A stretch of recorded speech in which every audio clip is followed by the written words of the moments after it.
Chapter 8:19. Song Yu impatiently took a step forward and said, "Tang Zheng, even at death's door you still want to talk nonsense.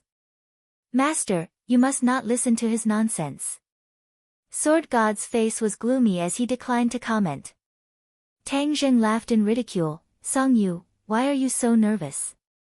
Could it be that you have a guilty conscience and are afraid that I will see through your disguise?"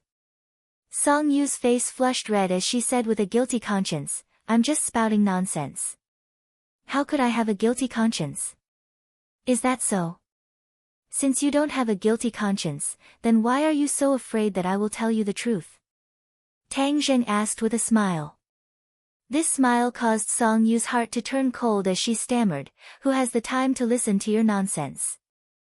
Sword God suspiciously looked at Song Yu and then looked at Tang Zheng and said, "There's no harm in listening. I want to see what ugly things you can say." If Song Yu did not obstruct him like this, then perhaps Sword God would not have too much interest. But looking at Song Yu's appearance, he was instead a little interested in listening to Tang Zheng's words. Song Yu was suddenly startled as she did not know what to do. Tang Zheng glanced at Song Yu in ridicule and said, "Jian Shisan is indeed worthy of being Sword God's disciple. His sword arts are exceptional and his cultivation is also very profound. It's a pity that he was used as a spear by others. That day when I killed my way into the Song family, the main members of the Song family fled in a sorry state and became cowards. Only Jian Shisan alone with his sword stood out bravely. After a fierce battle with me, he was no match for me and was captured alive. I did not kill him, but he committed suicide." At that time, Jian Shisan resolutely chose to commit suicide in order to protect the information about the Azure Dragon Hall in his brain. This kind of resolute attitude was truly worthy of respect. An ordinary person definitely wouldn't have such boldness and courage. After Tang Zheng finished speaking, the faces of the Song family members suddenly changed. The Sword God's face became more and more gloomy, and he looked at the Song family rather unkindly. This was very different from the news that the Song family had told them. In the end, who was right and who was wrong? For a moment, it was hard for him to distinguish. But there was no doubt that there was something fishy going on. Song Jianan finally couldn't hold it in anymore. He stepped forward and reprimanded, "Tang Zheng, do you think you can fool the Sword God with your lies? You underestimate the Sword God too much. Everyone knows that your words are all lies. Whether it's a lie or not, wouldn't it be clear if we asked the others who were present at the time?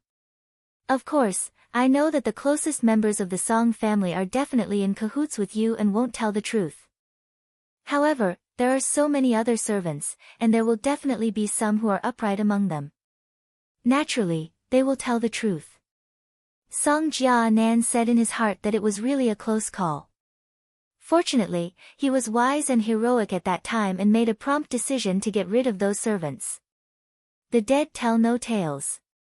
In this way, Tang Zheng's words had no evidence, and naturally did not have much credibility. Song Jianan pretended to be filled with righteous indignation, and angrily complained, "Tang Zheng, you still have the face to ask those servants to testify for you.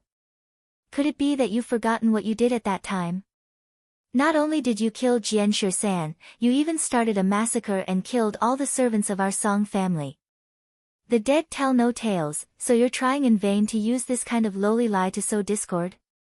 Tang Zheng, could it be that you're treating all of us as fools and allowing you to deceive us?" Song Jianan's false accusation made Tang Zheng realize that this old ginger was indeed spicy enough. This ability to reverse black and white had reached perfection. Moreover, a strong chill rose in Tang Zheng's heart. Song Jianan actually said that those servants were all dead. What this meant, Tang Zheng was all too clear. These people were definitely dead, and they did not die by his hands, but by Song Jianan's hands. In order to protect the secret of that day, he did not hesitate to sacrifice so many people. This kind of ruthlessness and determination was inconceivable and made people shudder. The dead tell no tales, and Tang Zheng could not produce any strong evidence at all. Instead, he was falsely accused, causing him to have no way to clearly explain what happened that day. He said indignantly, Song Jia Nan, you're ruthless. You actually killed all of your own servants. Then I have nothing to say, but justice is in the hearts of the people. A complacent look flashed across Song Yu's eyes, and she urged, Master, let's do it. Take revenge for eldest senior brother, and pay with blood. Seeing that Tang Zheng was unable to produce any strong evidence, although the sword god revealed a puzzled expression, he did not make things difficult for the Song family. Instead, he stared at Tang Zheng and said with killing intent, Disciples' words are reasonable. Let's not talk too much, let's kill him first. In the end, he still chose to believe in the Song family. He walked straight towards Tang Zheng. The sword god was short and even had a disability. He walked with a limp, 1 foot high and 1 foot low, but wherever he passed, deep footprints would be left on the ground. When he reached the entrance of the courtyard, the sword chi was already like a rainbow. His short and even ugly body suddenly changed greatly, as if he had become an omnipotent giant. Tang Zheng's pupils constricted, his entire body tensed up, and he was ready to attack. Stop! Suddenly, a thunderous roar rolled over, and a group of people rushed over from afar. Yan Padian stood at the front of the group with an extraordinary bearing. Yan Qishan and Yan Luyun were among them, and another familiar person also attracted Tang Zheng's gaze, Qin Batian. Back then, Qin Batian had protected Tang Zheng without hesitation, and Tang Zheng had always remembered this friendship. Now that the two of them had not seen each other for several months, seeing Qin Batian now, Tang Zheng had mixed feelings. Both sides volunteered to help Tang Zheng. Their eyes and ears were all over the capital, and when they heard that the Song family had mobilized a large force and surrounded Tang Zheng's residence, both sides rushed over without stopping. Qin Batian did not know the sword god, but he could tell that this unassuming old man's strength was unfathomable. Although Yan Patian had never seen the sword god before, he recognized him with a single glance and was overwhelmed with shock. This was because Yan Patian thought that compared to the sword god, one was in the sky and one was on the ground. Although they had not fought, all of this was already destined by the heavens. Yan Patian did not have any intention of retreating. Instead, his fighting spirit was ignited, and he wished that he could immediately compete with the sword god. Everyone subconsciously looked at this group of people. As soon as he finished speaking, Yan Qishan had already stood in front of Tang Zheng to protect him, glaring at the sword god like a tiger eyeing its prey. The sword god raised his eyebrows and looked at Yan Patian in ridicule. The two of them were old men, but their appearances and temperaments were completely different. The sword god had the eyes of a mouse, and if a stranger were to see him, even a baby would be scared to tears. As for Yan Patian, although he trained hard, most of the time, he was pampered and held a high position. Furthermore, he had a handsome appearance and was definitely a model among the old men. But facing the sword god's mocking gaze, Yan Patian did not dare to be arrogant, but he did not retreat either, and said, Your Excellency sword god, if you want to kill Tang Zheng, then you have to pass through my hurdle first. I also want to experience Your Excellency sword god's skills. Yan Potion's words were loud and clear, and entered everyone's ears clearly, causing many people to be moved. How much courage did it take to directly challenge the sword god? The people from the other 3 great clans looked at Yan Patian as if he was a madman, and discussed animatedly. Yan Patian must be crazy. He actually dares to provoke the sword god. Does he not know how to write the word death? That's right, how could he be a match for the sword god? For Tang Zheng, he was actually willing to sacrifice his life. Is the relationship between Tang Zheng and the Yan family that close? So what if they're close? They don't know what's good for them. Isn't it just nice that they were taken care of by the sword god this time? One after another, they did not think highly of Yan Patian at all, but Yan Patian turned a deaf ear to them. Like a shield, he stood in front of Tang Zheng to protect him. Tang Zheng was moved, the Yan family had treated him well, this favor was too great, how could he let him take the risk? He advised in a low voice, Elder Yan, the sword god is here for me, I will deal with him. However, Yen Padian stubbornly shook his head, and said resolutely, I have long wanted to experience the sword god's skills, you don't have to worry about me. Seeing that his attitude was firm, Tang Zheng swallowed his words of persuasion. He only made up his mind, if Yen Potion's strength was insufficient, then he would definitely help him. Then be careful, Elder Yen. Yen Padian nodded, and looked at the sword god warily. The sword god looked at Yen Padian with disdain, and said, since you are courting death, then I will satisfy you. Shua! The sword light of the nameless sword lit up in an instant. The sword was originally nameless, but because of the sword god, the illustrious name of the nameless sword spread out, causing people to feel fear. Yen Potion's pupils constricted, he took a deep breath and activated the Dragon Elephant Kung Fu. This was the consummate skill that he had cultivated his entire life, and when he fought with Tian Chanzi back then, he had also used the Dragon Elephant Kung Fu, but he had lost. Now that he was using the Dragon Elephant Kung Fu against his enemy, he did not know whether he would win or lose. The aura around Yen Potion's body suddenly changed, as though he had turned into a dragon.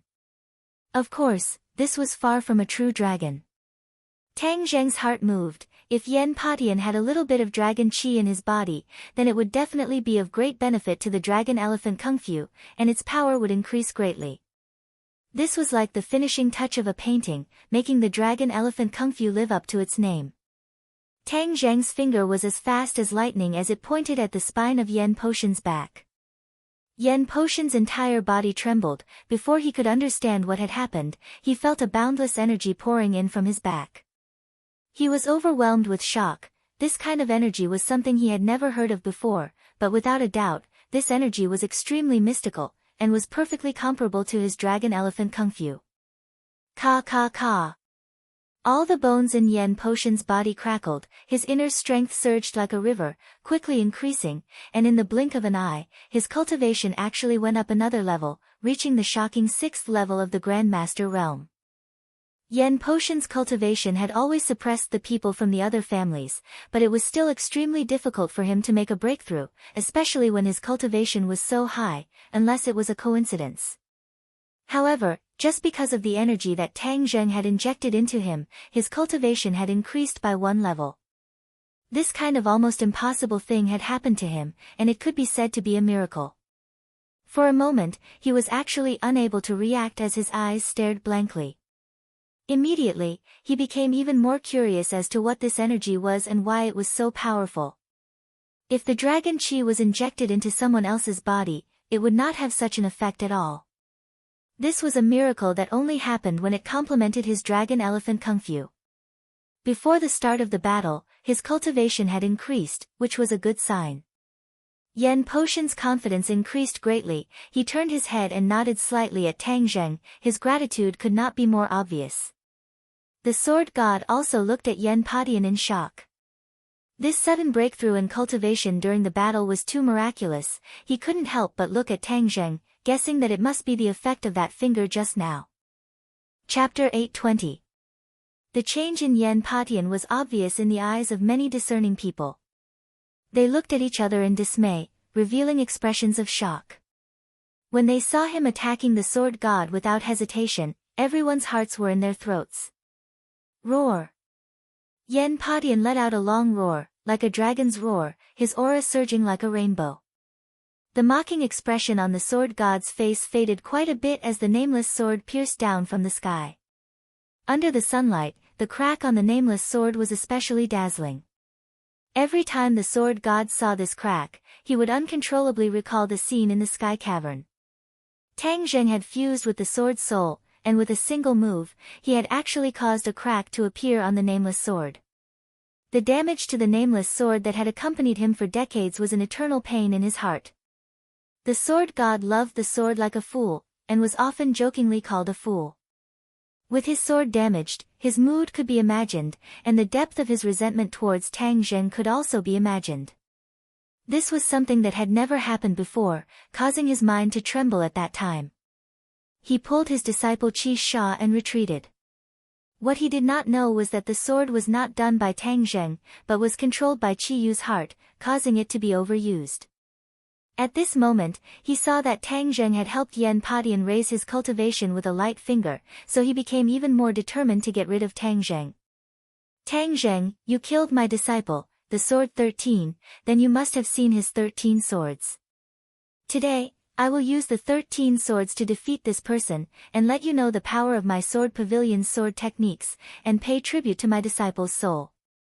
As soon as he finished speaking, the nameless sword turned into 2 into 4. In the end, it became 13 swords. This was not a real sword, but 13 sword cheese that slashed towards Yan Padian in one go.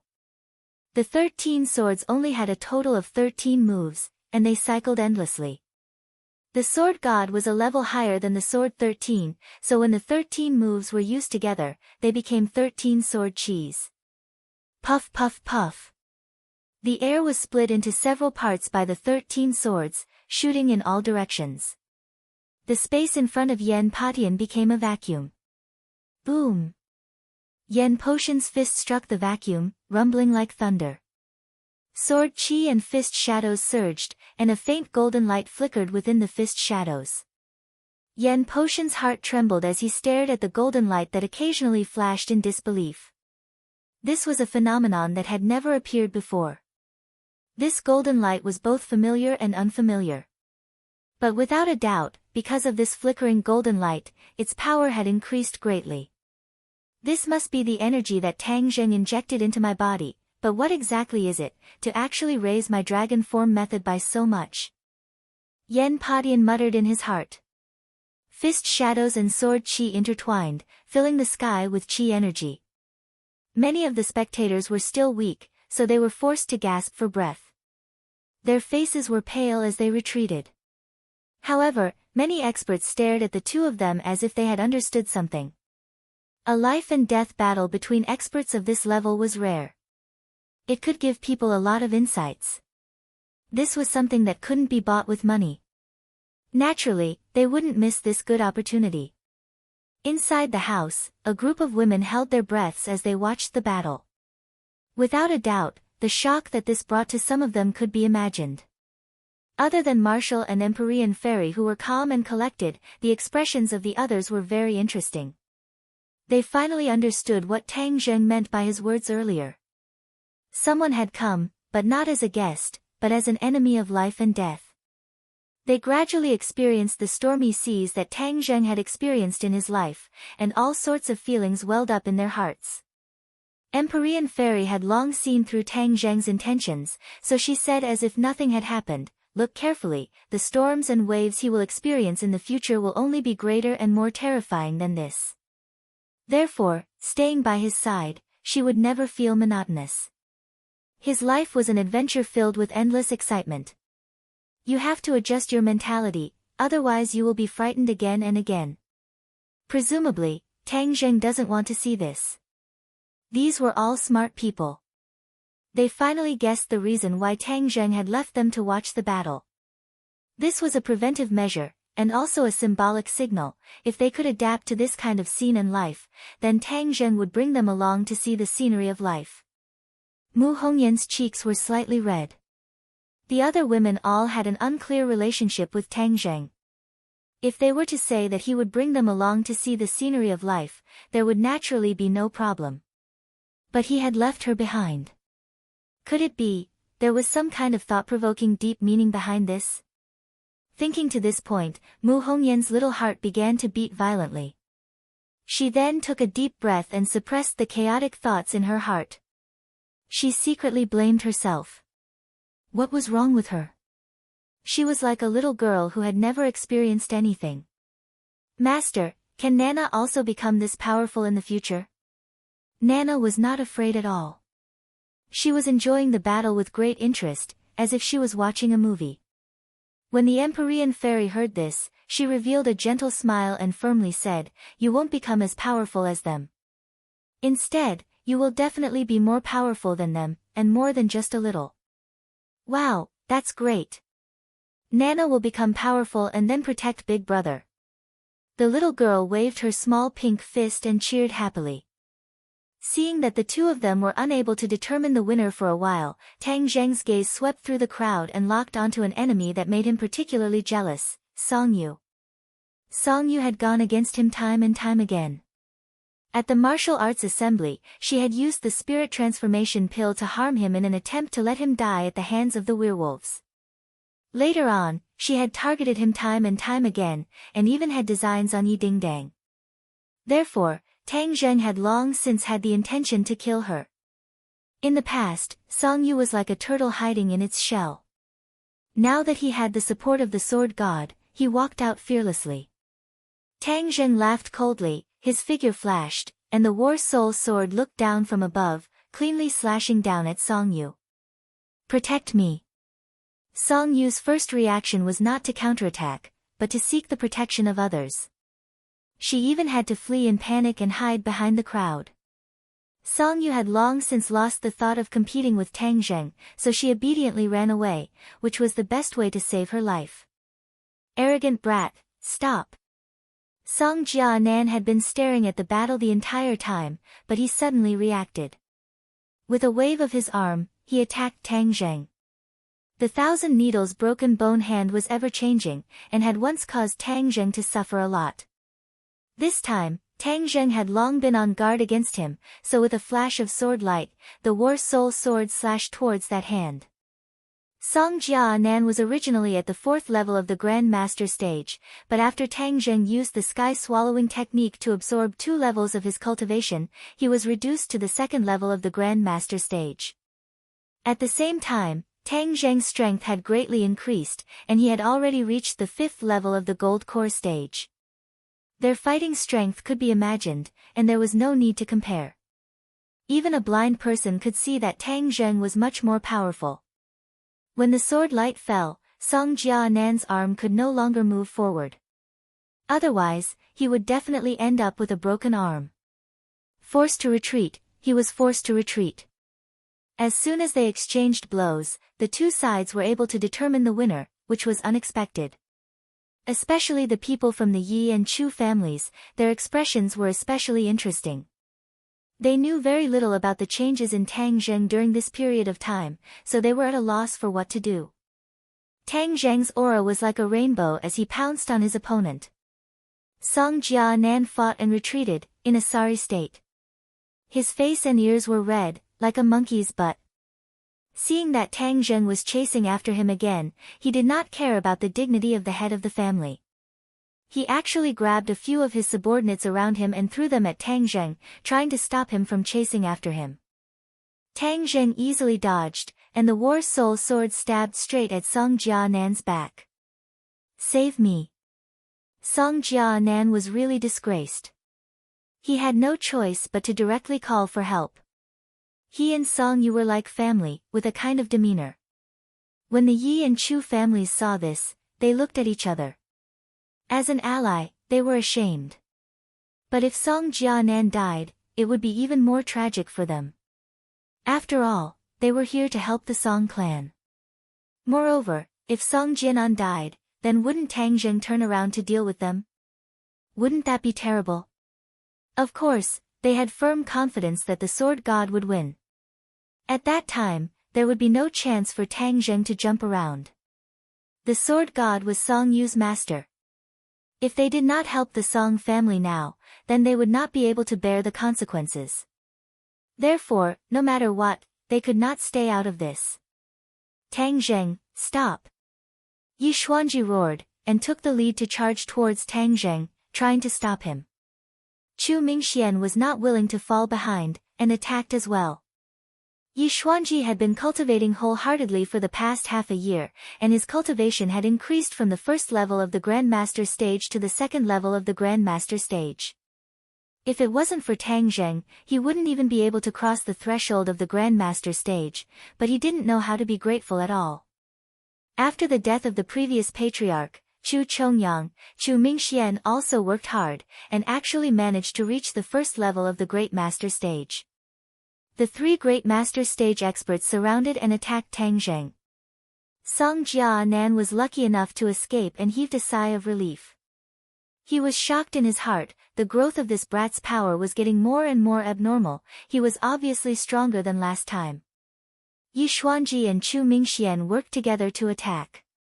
Yi Xuanji used a sword and Chu Mingxian used a blade, and it was the sunset blade technique that was passed down in their family. Tang Zheng had already experienced the sunset blade technique from Chu Chongyang, and was well aware of its power. Facing several master-level experts, Tang Zheng did not dare to be careless as he thrust out his sword. Shua shua shua, the heaven-flying immortal sword technique was nimble and elegant, just like an immortal. His sword attack was like a flying immortal, causing the two to be unable to defend against it. Although the heavenly fairy swordsmanship was not the best swordsmanship in the eyes of the fairy of the ninth heaven, it was the most exquisite swordsmanship in the eyes of Yi and Chu. When the sword came, it gave people the illusion that it was unstoppable. Roar! Kill! However, the two of them were resolute people after all. With a loud roar, they dispelled the strange thoughts in their hearts. The large blade slashed down, like a setting sun descending from the sky. The large blade glowed with sunlight, and its aura was terrifying. Ever since Yi Xuanji saw Yi Dingdang's wind-chasing sword technique, he seemed to have comprehended something. His attainments in sword arts had increased by another level, which was why he was able to break through to the second level of the Great Master stage. Ding, ding dang. Clang. The swords and blades clashed, creating a series of intense sparks. The people who were standing close to them were injured by the sword chi and retreated in panic. However, there were two people who did not retreat. Yan Qishan and Qin Badian looked at each other and rushed forward without hesitation. Bullying us with numbers, do you really think we don't have anyone left? Chapter 821. Yan Qishan and Qin Baishan's participation in the battle caused the situation to become chaotic. The Song, Yi, and Chu families no longer watched quietly. Instead, they roared and rushed towards the people brought by the Yan family and Qin Badian. These people were very clear that they were not the opponents of these masters, but they did not mind getting rid of others. In an instant, the front of the villa became a killing field. Swords and knives faced each other, cold light flashed everywhere, murderous aura soared, blood flew, and both sides suffered casualties. The difference in strength was immediately revealed. But the three families obviously had more people, so the Yan family was forced to retreat. Yan Luyun was as light as a swallow. He shuttled through the crowd, knocking down one enemy after another, protecting his own side. Chu Xiaofeng mixed in the crowd and suddenly rushed out, preparing to sneak attack Yan Luyun. But Yan Luyun's eyes were sharp and his hands were quick. He successfully counterattacked, hitting his chest and falling to the ground. Among the four masters of the capital, Yan Luyun was first, followed by Song Yu, Yi Ku, and Chu Xiaofeng. After Chu Xiaofeng suffered a big loss in the hands of Tang Zheng, his reputation declined. Coupled with the fall of the Chu family, the title of the four masters of the capital was in jeopardy. Chu Xiaofeng wanted to revive his prestige, so he prepared to sneak attack Yan Luyun. But he did not think that his strength was not enough. He was easily counterattacked by Yan Luyun, causing serious injuries. When Yiku saw this, she couldn't stay out of the matter. She came to Yan Luyun's front in an open and above-board manner. She cupped her fist and said gracefully, "Yan Xiao, I ask for your advice." Yan Luyun's expression became cold and serious. Yi Ku was not comparable to Chu Xiaofeng. Among the four masters of the capital, Yi Ku was very low-key, but her strength could not be underestimated. "Please." Yan Luyun cupped his fist and attacked. The two people's movements were very fast, as if they were dancing. They shuttled back and forth in the crowd to dodge. They were fighting very happily. Yi Tianming was not idle. Although he had not reached the level of a master, he was also a Xiantian master. His strength was profound, and he had already hit many people. Suddenly, in this chaotic battle, the Yan family was at a disadvantage. So. Suddenly, three figures came from a distance, especially one sword that was as fast as lightning.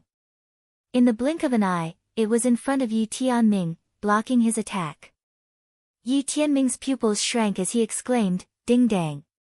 Because of the coincidence, Yi not only practiced the Jade Heart Sutra, but also the wind swordsmanship skill.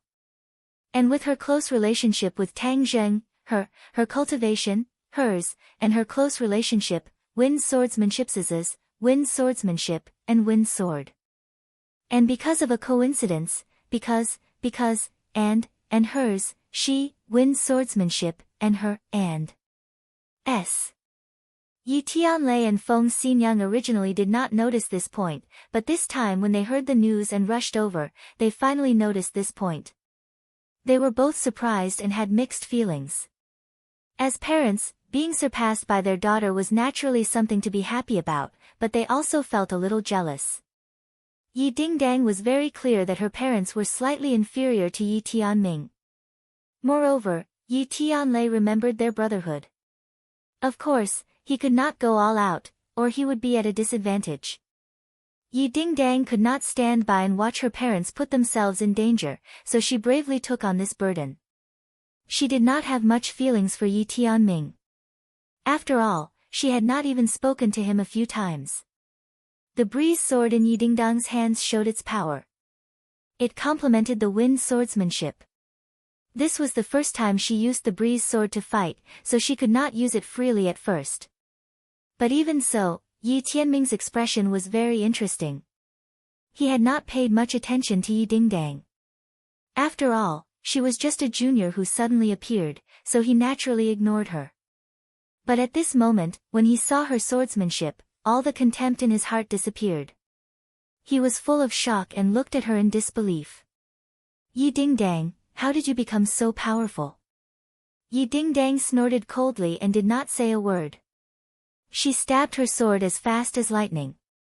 The wind swordsmanship was about speed and accuracy. She had already memorized the essence of the swordsmanship. Naturally, it was very powerful. After more than 10 moves, Yi Tianming knew that he was not Yi Dingdang's opponent. He had practiced martial arts for decades, but he was actually suppressed by a junior. This was a great humiliation. He roared angrily and resisted. But Yi Dingdang was still firmly suppressing him, so he could not do anything. There were already many wounds on his body, and he was in a sorry state. Yi Meiyu hid behind the crowd and looked at Yi Meiyu from afar. She was in a daze and muttered to herself, "How did this bitch become so powerful?" Yi Meiyu had been secretly competing with Yi Dingdang. Ever since Yi Dingdang's family of 3 broke away from the Ye family, she had been complacent for a long time. In addition, she had set up a marriage contract with Song Yu, which gave her the illusion that she was the winner. She did not put Yi Dingdang in her eyes at all. But at this moment, seeing that her father, whom she had always respected, was no match for Yi Dingdang, all her confidence collapsed, and her heart turned to ashes. She asked her fiancé, Song Yu, in a panic, "What's going on?" Song Yu's eyes were vicious, as if they could spit out fire. He glared at Yi Dingdang fiercely. Originally, he could have had Yi Dingdang, but all of this was because of Tang Zheng's interference, causing his plan to fail. He had no choice but to compromise and get engaged to Yi Dingdang. He was extremely clear about Yi Meiyu's romantic affairs. Comparing Yi Meiyu and Yi Dingdang, one was a phoenix in the sky and the other was a crow on the ground. The difference between them was obvious. Hearing her question, Song Yu said snappily, "Aren't you a member of the Ye family? If you don't know, how would I know?" Yi Meiyu was furious after being scolded. She glared at Song Yu angrily.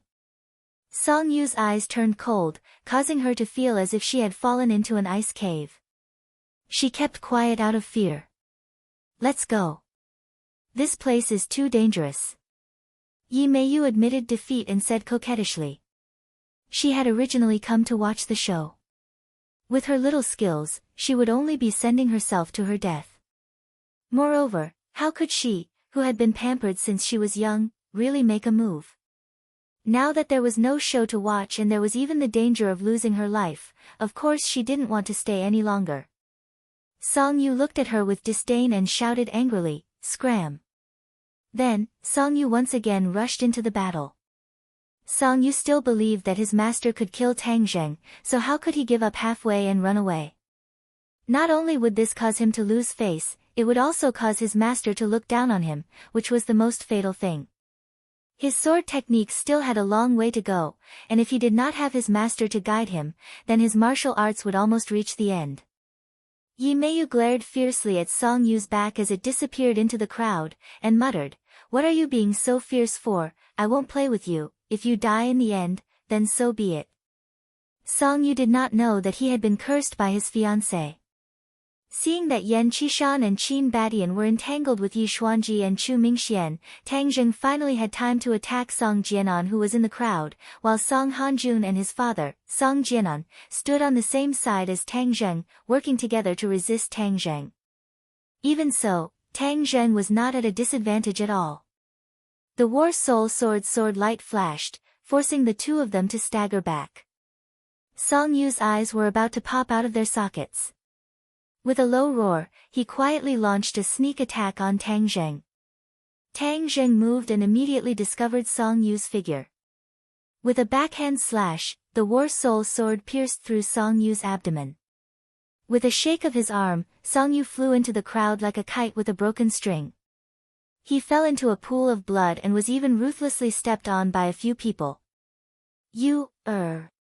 Song Hanjun screamed in shock and rushed to Song Yu's side. He helped him up, only to see that his entire body was covered in blood, and he no longer had the bearing of an elegant young master. Although that sword strike was not fatal, it still caused Song Yu to suffer. His breath was weak as he said weakly, "Father, you must kill Tang Zheng." Song Hanjun clenched his teeth and nodded fiercely, "Don't worry, with Senior Sword God here, none of the enemies today will be let off." As he spoke, he looked into the villa.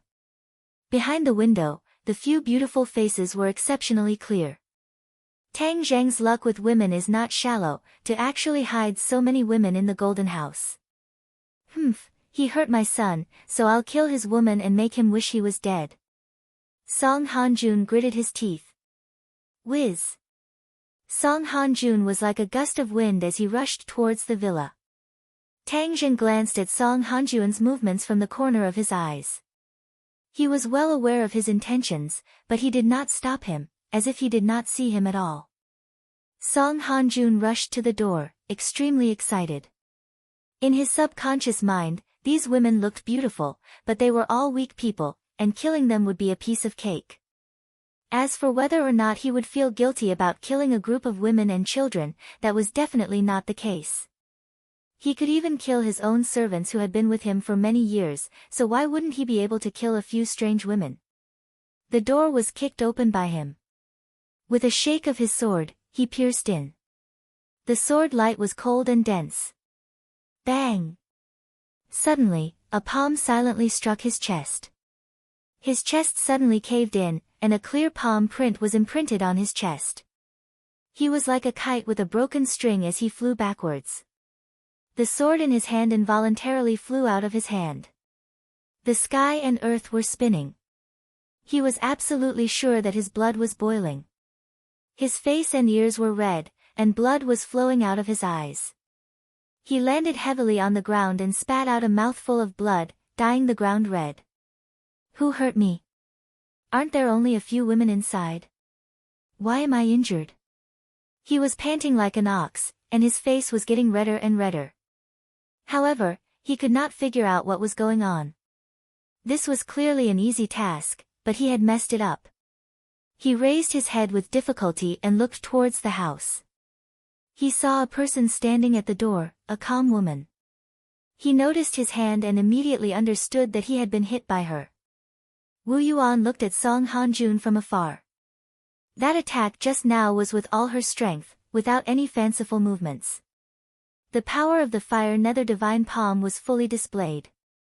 She did not take advantage of the situation to pursue him, because there was no need for that. That palm strike had already broken his heart meridian. He was dead for sure. Sure enough, Song Hanjuan's breathing became more and more hurried, and more blood flowed out of his eyes. He still stared at Wu, wanting to say a few ruthless words, but he was unable to say anything. He could only hear a whimpering sound coming from his throat. Suddenly, his entire body stiffened and he fell down, his life force severed. Chapter 822. Song Hanjuan's death. The majority of the people were shocked beyond words. Song Hanjuan's identity was not something ordinary warriors could compare to. He was the successor of the Song family, a candidate for the next patriarch, but he died just like that. It was too fast, catching everyone off guard and causing them to suck in a breath of cold air. Everyone could not help but look into the house and coincidentally saw Marshall standing at the door as well as many beauties behind the window. Upon seeing this, the Yen family's morale soared as they roared, "Kill!" Song Hanjuan's death had struck a blow to the three great families' morale, causing many to feel fear in their hearts. Even Yi Xuanji and the rest could not help but feel their eyelids twitch. Song Yu weakly laid on the ground as he watched his father die. He cried out in a heart-wrenching voice, "Father!" Song Jianan's eyes were red. He did not expect this to happen. He was originally confident in this battle, but his son was the first to die. "Tang Zheng, I will kill you!" Song Jianan roared as he attacked Tang Zheng with his 1,000 needles bone-breaking hand. However, he had already lost his footing and this attack was full of flaws. Tang Zheng squinted his eyes as he stood still. When Song Jianan's attack arrived in front of him, he raised his sword and pierced Song Jianan's shoulder, causing blood to flow. Song Jianan grimaced in pain as if he had just awoken from a dream. This was a battle of life and death. If he was not careful, he would lose his life. This was not the time to be impulsive. As a result, he hurriedly retreated. Before the War Soul sword could cause even more damage, he retreated far away and avoided the fatal blow. All he saw was a deep sword mark at the place where he was just standing, and stone fragments flew everywhere. The corner of Tang Zheng's mouth curled up. Song Hanjuan's death was his own doing. He did not expect that martial arts would be able to kill him in one strike. It could only be said that Song Hanjun was too arrogant, looking down on everyone, thinking that everyone in the room was a soft persimmon, and was not on guard at all. Since Song Jun was dead, the next one would be Song Jianan. He would definitely not let him escape. Otherwise, there would be no end to his troubles. Tang Zheng's attack suddenly became fiercer and fiercer, adding a few more wounds to Song Jianan's body. Just at this time, he suddenly heard a cry of alarm, only to see Yen Padian flying backwards, crashing into a big tree before stopping, and his chest was already dyed red with blood. Tang Zheng was shocked. In the battle between the Sword God and Yen Padian was ultimately unable to catch up and lost. Seeing the Sword God thrusting a few more times towards Yen Padian, Tang Zheng had no choice but to give up on Song Jianan. With a leap, he blocked in front of Yen Padian and activated his War Soul sword, blocking the few sword strikes with clanging sounds. Yen Potion's face was a little pale, and his expression was dejected as he said, "I'm really useless, I actually still lost to him." His sword techniques are truly exquisite and powerful. Tang Zheng asked with concern, "Senior Yen, how are you feeling?" Yen Padian said dejectedly, "I won't die yet, don't worry." Tang Zheng heaved a sigh of relief and said, "You rest first, I'll take care of the Sword God." Yen Padian did not know what Tang Zheng's cultivation level was, so he could only warn him, "Then be careful, the Sword God's sword technique is indeed worthy of its reputation, it is truly powerful." The Sword God stood 3 meters away, staring at Tang Zheng with a burning gaze, and said, "If you want to go up, then come." Tang Zheng raised his sword and attacked, only to see 13 sword chis arriving in the blink of an eye. He could only use his sword to block, but these 13 sword chis were endless, rising and falling one after another. These were the 13 moves of the 13 swords. They were the same 13 moves over and over again, but in the hands of the Sword God, their power was enormous and mighty. Tang Zheng blocked the first few moves, but the ones behind came again, causing him to be flustered. Holy Armor Shield. With a thought from Tang Zheng, the Holy Armor Shield appeared out of thin air, blocking all the sword moves. The 13 swords instantly lost their threat. As long as he was unable to break through the holy armor shield, then the 13 swords would be useless. The sword god was very clear on this point. Looking at the unassuming shield, he snorted coldly and said, "Cultivators are indeed cunning and have many tricks up their sleeves. But do you think you can stop me just like that?" The sword god jumped up high and descended from the sky, muttering to himself, flying down 3,000 feet, "I suspect that the Milky Way is descending from the 9 heavens." Just as he finished speaking the word, heaven, he descended from the sky. The nameless sword erupted with a white light, and coincidentally, the Milky Way above the 9 heavens flew straight down, fiercely slashing down. Tang Zheng had never seen this sword technique before, but he could already deeply feel its power, and immediately raised the holy armor shield. Boom! The holy armor shield almost fell out of his hands. At the last moment, Tang Zheng clenched his teeth and held on, grabbing onto the holy armor shield, but his body flew far away along with the holy armor shield, and only stopped after smashing into a big tree. Puff! Spitting out a mouthful of blood, Tang Zheng struggled to get up. Without a doubt, this sword technique of the sword god was more powerful than the 13 swords from before. It was grand and majestic, as if it could communicate with the heaven and earth and draw the power of the heaven and earth for its own use. The sword god's face revealed a somewhat complacent expression as he gently stroked the nameless sword in his hand. The nameless sword was just an ordinary wooden sword, but in the hands of the sword god, it was a treasured sword comparable to a peerless divine weapon. The others were also frightened by this sword.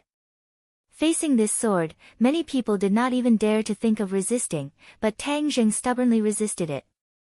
This already showed that Tang Zheng was very powerful. The people of the 3 great clans were all pleasantly surprised. The power of the sword god was indeed unparalleled.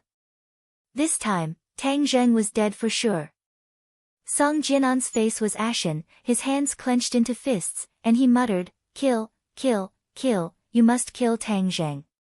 Even the calm Empyrean fairy and Marshall had a strange expression on their faces. Marshall was shocked, she did not expect the sword god's sword technique to be so domineering. As for the Empyrean fairy, her eyelids twitched slightly, and then returned to normal. She muttered to herself, "This person's sword technique has indeed reached a higher level. He has glimpsed the profound meaning of sword techniques, and is only a step away from the Martial King realm." The Martial King realm was 1 level higher than the Grandmaster realm. Many warriors did not even dare to dream of it, and countless Grandmaster warriors stopped at the threshold of the Martial King realm. To cross this threshold, not only did it depend on oneself, one's diligence, and most importantly, one's luck. If one did not have a suitable opportunity, it would be difficult to cross this threshold in one's lifetime. However, in the eyes of the Empyrean fairy, the sword god had a chance to cross this threshold, not only because of his cultivation in sword techniques, but also because of his extremely firm heart towards sword techniques. He was a person who was addicted to the sword, and all his thoughts were on the sword, without any distractions. If this kind of person could not succeed, then others would not have a chance. Tang Zheng stared at the sword god in disbelief. He was sure that he had never seen this sword technique before, so he asked in a deep voice, "What sword technique is this?" "Ninth heaven falling galaxy." The sword god replied. Tang Zheng immediately thought of the poem he had just recited. Flying down 3,000 feet, like the Milky Way falling from the 9th heaven. Without a doubt, the 9 heavens Milky Way fall sword art was comprehended from this poem. This was a true master of sword arts, who could comprehend a sword art from a poem. "How does it taste?" the sword god asked. "Very good, I want to taste it again." Tang Zheng roared and rushed up again. This time, he changed from defense to offense. All of his sword techniques were sharp. Not only did he use the heaven-flying immortal sword technique, but he also used the wind-chasing sword technique.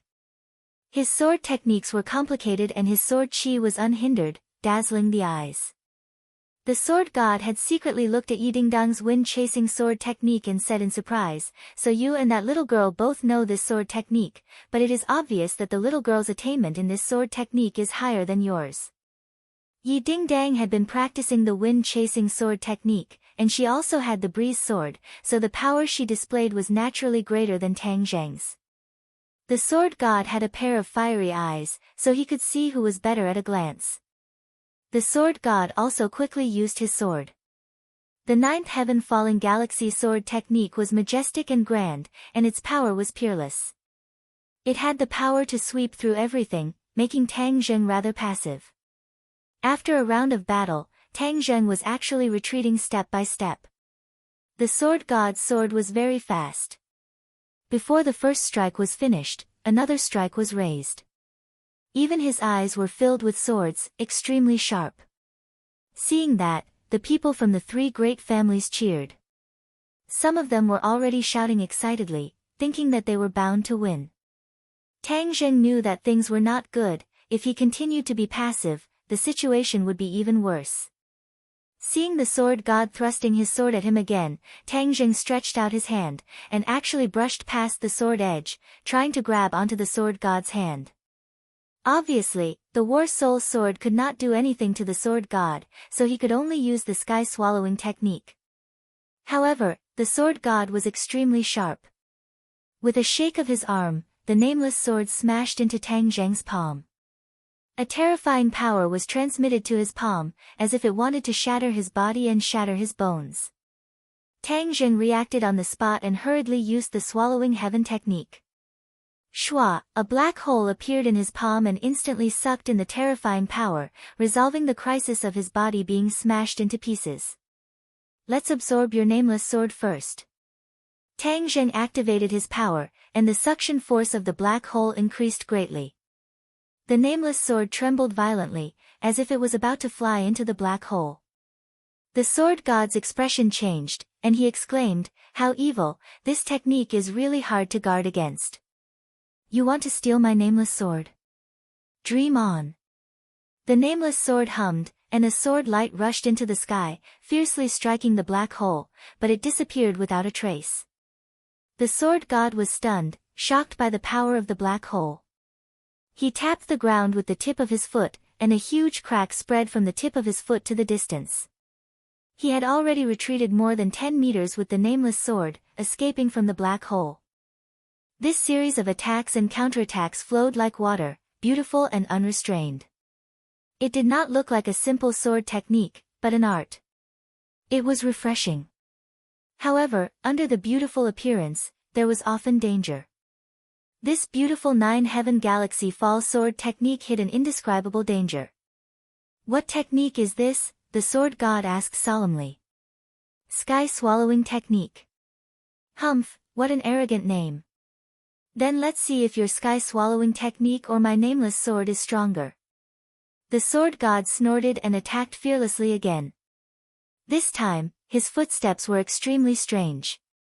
He did not walk straight, but instead curved and curved, as if he was swimming. However, Tang Zheng immediately rejected this idea. This was not a snake, but the way he moved forward. Water was formless, and the nine heavens galaxy fall sword technique was to turn the sword into water. Water had no fixed momentum, so the sword technique naturally had no fixed momentum. Chapter 8:23. The sword had no fixed momentum, and the man had no fixed whereabouts. In an instant, the sword god successfully dodged the sky swallowing technique, and the nameless sword went straight for Tang Zheng's vitals. Tang Zheng raised his palms and tried to clamp the nameless sword. The sword chi rippled, and Tang Zheng's palms involuntarily parted. The nameless sword went straight for Tang Zheng's heart. Tang Zheng quickly retreated and raised his palms in front of his chest again. He finally managed to clamp the nameless sword. His chest heaved up and down as if his heart was about to jump out. The nameless sword was still a hair's breadth away from piercing his chest. The nameless sword was clamped between the palms, and the sky-swallowing technique suction force was trying to suck it into the black hole. Seeing this, the sword god was shocked and roared furiously, "You're courting death." The nameless sword shone brightly, and the silver light was like the Milky Way. Thousands of sword chi poured out in all directions. Puff, puff, puff, the surrounding flowers, trees, buildings, and people were all affected by the sword chi.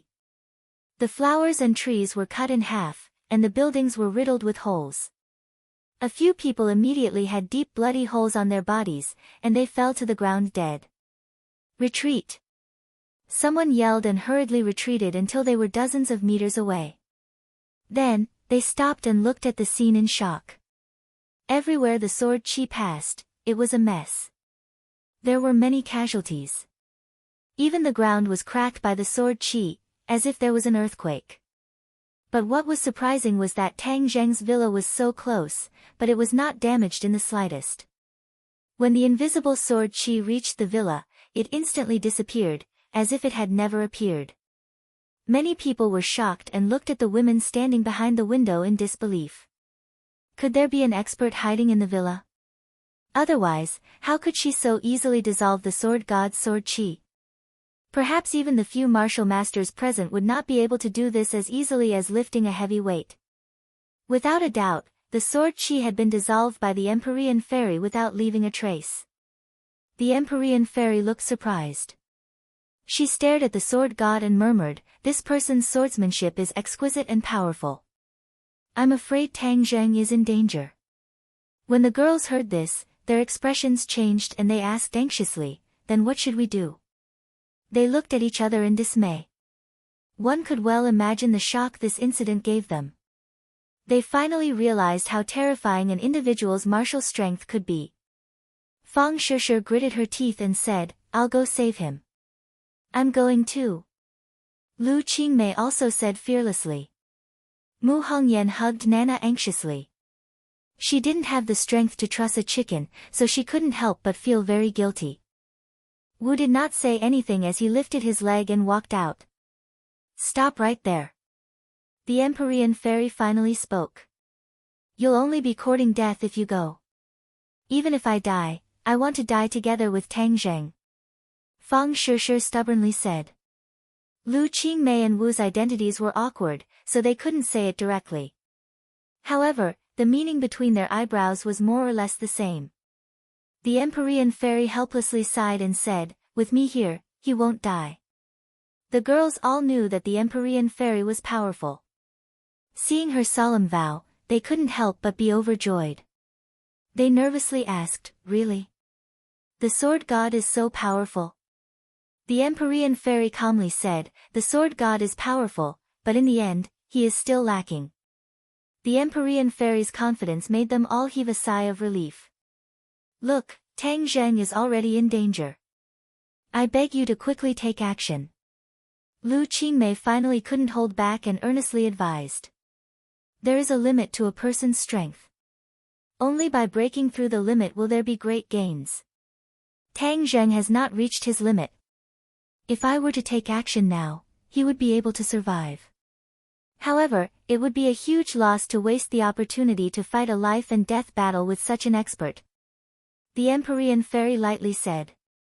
Seeing that her words were reasonable, although they were worried, they didn't dare to persuade her anymore. They could only stare at the battlefield with their fists tightly clenched. The others also stared at the battlefield.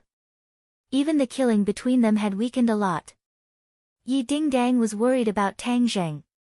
When she saw his urgent situation, she was extremely worried. Thus, she let out a low roar and the wind-chasing sword technique became even more fierce and strange, forcing Yi Tianming to stagger back. Finally, Yi Tianming revealed a flaw. The clear wind sword was peerlessly fast. In an instant, it was pressed against his chest. Blood flowed out. With one more stab, it would pierce through his heart. "Ding Dang, don't!" Yi Tianlei roared and hurriedly stopped his daughter.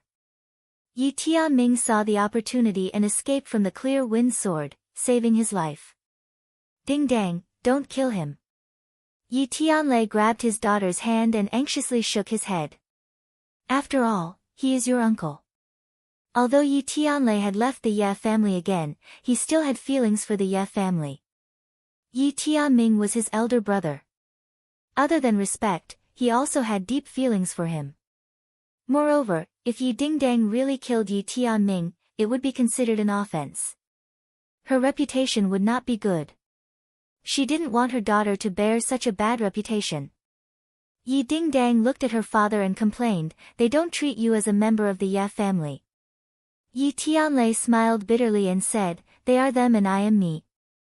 I don't have to ask them to do things according to my style. But you are my daughter. I don't want you to make a big mistake." Yi Dingdang was very smart. Although she was unwilling, she understood her father's painstaking efforts. She nodded helplessly and said, "Okay, I will listen to you." Yi Tianming's face was gloomy. It was like the sky in June with dark clouds. It was extremely ferocious. He clenched his teeth and his hands were trembling. He had actually lost to a junior, and even needed Yi Tianlei to plead for him to live. This was simply a great humiliation. In the past, he schemed to frame Yi Tianlei and caused him to be expelled from the family. He lost the qualification to compete for the position of the head of the family. Therefore, he had always looked down on Yi Tianlei and had a deep hostility towards Yi Tianlei. This time, Yi Tianlei's return made him even more flustered. The future position of the head of the family was almost taken away by Yi Tianlei. Therefore, his hatred towards Yi Tianlei deepened. What brotherly love! He had never treated Yi Tianlei as a brother. He only saw Yi Tianlei as a stumbling block. He had tried many ways to kick this stumbling block away. However, this stumbling block was very tenacious. No matter how far he kicked it away, it would always come back. This made him unable to guard against it. At this moment, when he saw Yi Tianlei pleading for him, not only did he not feel grateful, but his anger burned even more fiercely. He felt that Yi Tianlei was looking at him as a joke. He deliberately used his daughter to humiliate him and then pretended to plead for him to win his favor. Yi Tianlei, I will not be fooled by you. You are no longer a member of the Ye family. Leaving you in this world will cause endless trouble. If I kill you, there will be no one to compete with me for the position of the head of the family. Yi Tianming's eyes were red and flashed with the sparks of hatred. He raised his long sword and stabbed Yi Tianlei's back. Puff! The long sword stabbed and blood immediately came out. Yi Tianlei screamed in pain and exclaimed in disbelief, "Big brother, you, Yi Tianlei, I want you dead." Yi Tianming roared hysterically. Yi Dingdang originally dispelled her killing intent, but seeing this scene, her anger surged to the top of her head with a "so" sound. Her killing intent surged as she shouted, "Shameless bastard, go die." The breeze sword pierced through Yi Tianlei's armpit and directly pierced Yi Tianlei's heart. Yi Tianming's movements froze. The long sword only pierced Yi Tianlei's muscles and did not hurt his internal organs. Yi Dingdang pulled her father and quickly retreated. She also withdrew the breeze sword. She supported her father and asked anxiously, "Dad, how are you?" When she saw that her back was stained with blood, her eyes immediately turned red and tears almost flowed out of her eyes. Yi Tianlei grimaced and took a deep breath. He said, "Dingdang, don't worry. I'm fine. This is only a superficial wound. I won't die. How is your uncle?" Yi Tianlei suddenly turned around and happened to see blood flowing out of Yi Tianming's chest. He looked at his chest in disbelief and gasped for breath. He exclaimed, "She actually injured me." He originally wanted to kill Yi Tianlei. However, he did not expect that Yi Dingdang would directly pierce his heart. He could clearly feel that his life was rapidly flowing away. He was not reconciled. It was clearly him who wanted to kill. Why was it that he was killed by this little girl? He suddenly raised his head and angrily stared at Yi Dingdang. He said, "You dare to kill me?" Although Yi Dingdang's heart could not bear it, she remembered that he had sneak attacked her father and her father had almost died under his sword. This trace of pity was thrown to the back of her mind. Being soft-hearted to the enemy was being cruel to oneself. So what if he was an elder? He did not care about their brotherhood. Why should she be merciful? Everyone had the right to kill a shameless person. You dare to kill my father, so I dare to kill you. What's wrong with that? Yi Dingdang mustered up her courage and retorted loudly. You Yi Tianming wanted to say a few more ruthless words, but he found that he was powerless. He fell to the ground with a loud bang. His eyes were wide open. After exhaling his last breath, he was no longer alive. Yi Tianming was an important figure. Seeing him fall to the ground and die, many people's attention was attracted. Especially when all of this was done by Yi Dingdang, it was even more shocking. Yi Dingdang had only practiced martial arts for a few years, but she could actually kill Yi Tianming. This was too unbelievable. Yi Meiyu watched her father fall from afar. She did not rush over. Instead, she was so scared that her face turned pale. She sat on the ground and lost control of her bladder. She glanced at Yi Dingdang and saw her murderous aura. Her heart trembled. She was scared to death. She got up and was no longer in the mood to watch a good show. She screamed and fled.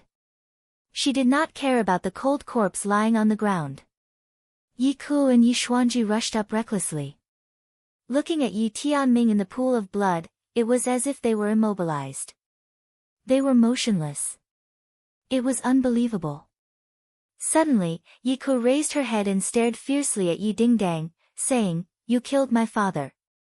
Yi Xuanji also raised his head and was furious, "You killed my son. I'm going to kill you." The two of them shouted in unison. "Father, Yi Dingdang, this is all a misunderstanding." Dingdang made an unintentional mistake. Yi Tianlei resisted the pain of his wound and stood in front of Yi Dingdang, trying his best to explain. "I, Yi Xuanji, do not have such a rebellious granddaughter. Today, I will kill her and avenge Tianming." Chapter 824. Yi Tianlei stood in front of Yi Dingdang and anxiously explained, "Father, you can't, Dingdang is trying to save me. Disgraceful, if you dare to stop me, I will also put righteousness before family and take care of you as well."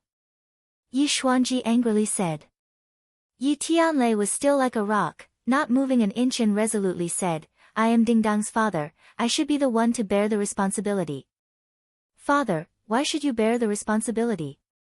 It was clearly that person who wanted to kill you. If I didn't do anything, then the one who would die would be you. Daring to kill my father, Yi Dingdang will definitely not be merciful." Yi Dingdang did not budge an inch and righteously said, "You still dare to quibble. It seems like you don't put the Ye family in your eyes, you don't put your elders in your eyes, and I'm afraid you don't even put me, your grandfather, in your eyes?" Yi Dingdang raised her head and coldly snorted, "It was clearly you who were heartless, how can you blame us? Back then you chased my father out of the family, and then you pretended to take him back, and now you want to take the lives of us father and daughter for a shameless person. Humph, dream on. I have been a member of the ordinary Balance Ye family since I was young, not a member of your Beijing Ye family." Yi Dingdang's voice was powerful and impassioned, causing Yi Xuanji's veins to bulge and his temples to jump. He took a deep breath and loudly shouted, "You were born a member of the Beijing Ye family, and you will die a ghost of the Beijing Ye family. Do you really think that just because you have some ability, you can leave the Ye family? Even if you die, don't even think about getting rid of this brand. My life is my own, I am a living person, how can I let you decide?" Yi Dingdang disapprovingly retorted. "My family is unfortunate to have such a rebellious person like you. Today I will purge my family and put righteousness before family.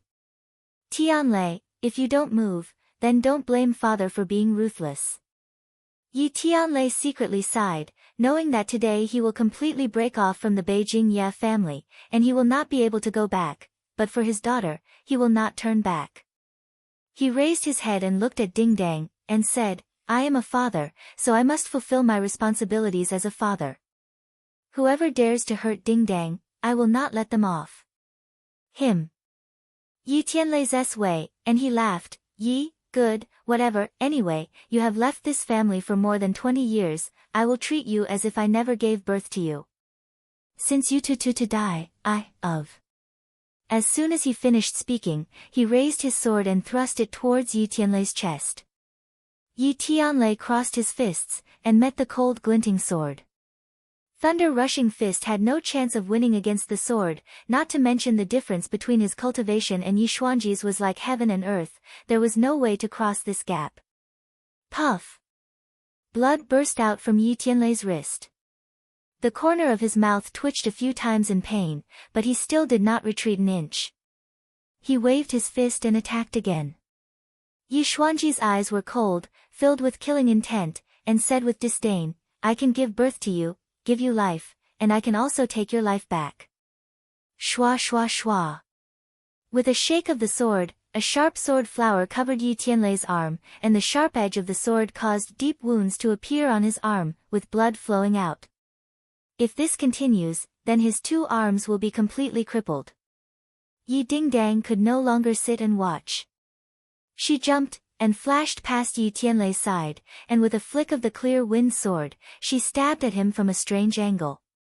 Yi Xuanji knew the power of the wind-chasing sword art, and with the help of the clear wind sword, he could not ignore it. So, he had no choice but to give up on Yi Tianlei, and raise his sword to fight with Yi Dingdang. The two sword arts had many similarities, they were both fast and accurate, but it was clear that Yi Dingdang's wind-chasing sword art had the essence of it. Although her cultivation was lower than Yi Tianlei's by a few levels, she was still able to rely on her swordsmanship to not lose.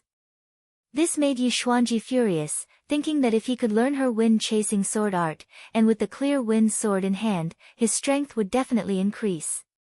At this moment, his heart actually had the thought of stealing it. It was just that Yi Dingdang would rather die than reveal the chasing wind sword technique, which was extremely unfortunate. However, the clear wind sword was also a divine weapon, so stealing it would be extremely good. Yi Dingdang's attack was quite methodical, and she knew when to advance and retreat. Although she was surrounded by dangers, she escaped again and again. But she was very clear that this was only temporary. After a long time, she would definitely lose, and the other party would definitely not be lenient. She would definitely die. However, what was there to fear about death? What she did was not wrong at all. Yi Tianming was not grateful, but he killed her father with enmity. Of course, she would not hesitate to make a move. She did not regret doing so. Yi Ke looked at this scene, but she could not intervene. His martial arts could not be compared with Yi Dingdang's. After all, he did not have the clear wind sword, nor did he have the exquisite martial arts of the wind-chasing sword art. He was not willing to give up. He turned his gaze and stared at Yi Tianlei. He quietly raised his sword and attacked. Yi Tianlei has been nervously looking at his daughter. He almost did not notice this silent attack. He narrowly avoided the sword and looked at Yi Ke incredulously. Yi Ke, Yi Dingdang killed my father, I want to take revenge for my father. Yi Ke clenched her teeth, shua shua shua, she stabbed out a few more times, directly aiming for Yi Tianlei's vitals. Yi Tianlei repeatedly retreated. Yi Tianming's death made him feel guilty. How could he be willing to fight with Yi Ke again, so he retreated again and again. He just avoided and did not fight back. When Yi Ke saw this, she did not stop. Instead, her attacks became more and more fierce, making Yi Tianlei in danger. But Yi Tianlei's martial arts were much higher than his. Although he suffered, Yi Ke could not hurt him. Yi Dingdang struggled, gritted her teeth, and sweated, but she did not compromise and beg for mercy. Her energy consumption was quite large, and her movements slowed down involuntarily, becoming more and more dangerous. At the same time, the battle between Tang Zheng and the sword god had entered a white-hot stage. He held the nameless sword in both hands to prevent it from piercing his chest. But the sharp sword chi on the sword made his hand painful. If it was not for the attractive force of the swallowing the sky technique to firmly resist the sword chi, his hand would have been ruined. The two people have been in a stalemate for a long time. The surrounding area was seriously affected and was razed to the ground. In fact, many people understood that the final result of this battle would depend on the outcome of the two people. Suddenly, there was a roar, and the sword light of the nameless sword. With a bang, Tang Zheng flew out and broke a few trees before stopping. His hands were bloody, and the white bones inside could almost be seen. Hiss! Tang Zheng kept sucking in cold air. Looking at his almost ruined palm, he almost could not recognize it. The sword chi of the nameless sword was too powerful. In the end, the swallowing the sky technique did not suck away the nameless sword. Instead, the nameless sword almost ruined his hands. The sword god suddenly arrived and stood in front of Tang Zheng. He looked at him condescendingly and said, "Today, I will avenge my disciple. Go to hell." Tang Zheng smiled jokingly and said, "Even now, you still don't believe my words. The Song family is the real culprit of Sword 13's death. If they did not avoid it, how could Sword 13 fight with me alone? In order to hide it from you, the Song family did not hesitate to kill all the servants present. You are the sword god, but in the end, you are blinded and confused." The sword god's eyelids twitched as he shouted, "I don't want to listen to your flowery words. Die!" The nameless sword slashed down from the sky as fast as lightning. Tang Zheng wanted to block it, but he was unable to do so. However, he did not accept his fate. With a thought, a white light flashed, and then a flame soared into the sky and pounced at the sword god. Whoosh! The nameless sword actually split open the flames and still fell towards Tang Zheng's head. It was bound to kill him on the spot. However, Xiao Bai's flames were not to be trifled with. They instantly wrapped around the sword god and turned into a huge ball of fire. The sword god had no choice but to retreat. However, the biting cold sword chi had already slashed down. Tang Zheng could not dodge, and only death awaited him. Boom! With an explosion, the sword god escaped from the ball of fire. He looked at Tang Zheng expectantly. However, the scene of Tang Zheng dying was not what he had imagined. He was still alive. The powerful sword chi had already disappeared. Instead, a woman in white appeared in front of Tang Zheng. The sword god's eyes widened. His instincts told him that this woman in white was definitely not simple, but it was not because she was extremely beautiful. The sword god had never been attracted to beauties. To him, they were nothing more than pink skeletons. Although this woman in white was extremely beautiful, she could not shake his will. The only thing that made his heart tremble was that he could not see through this person's depth.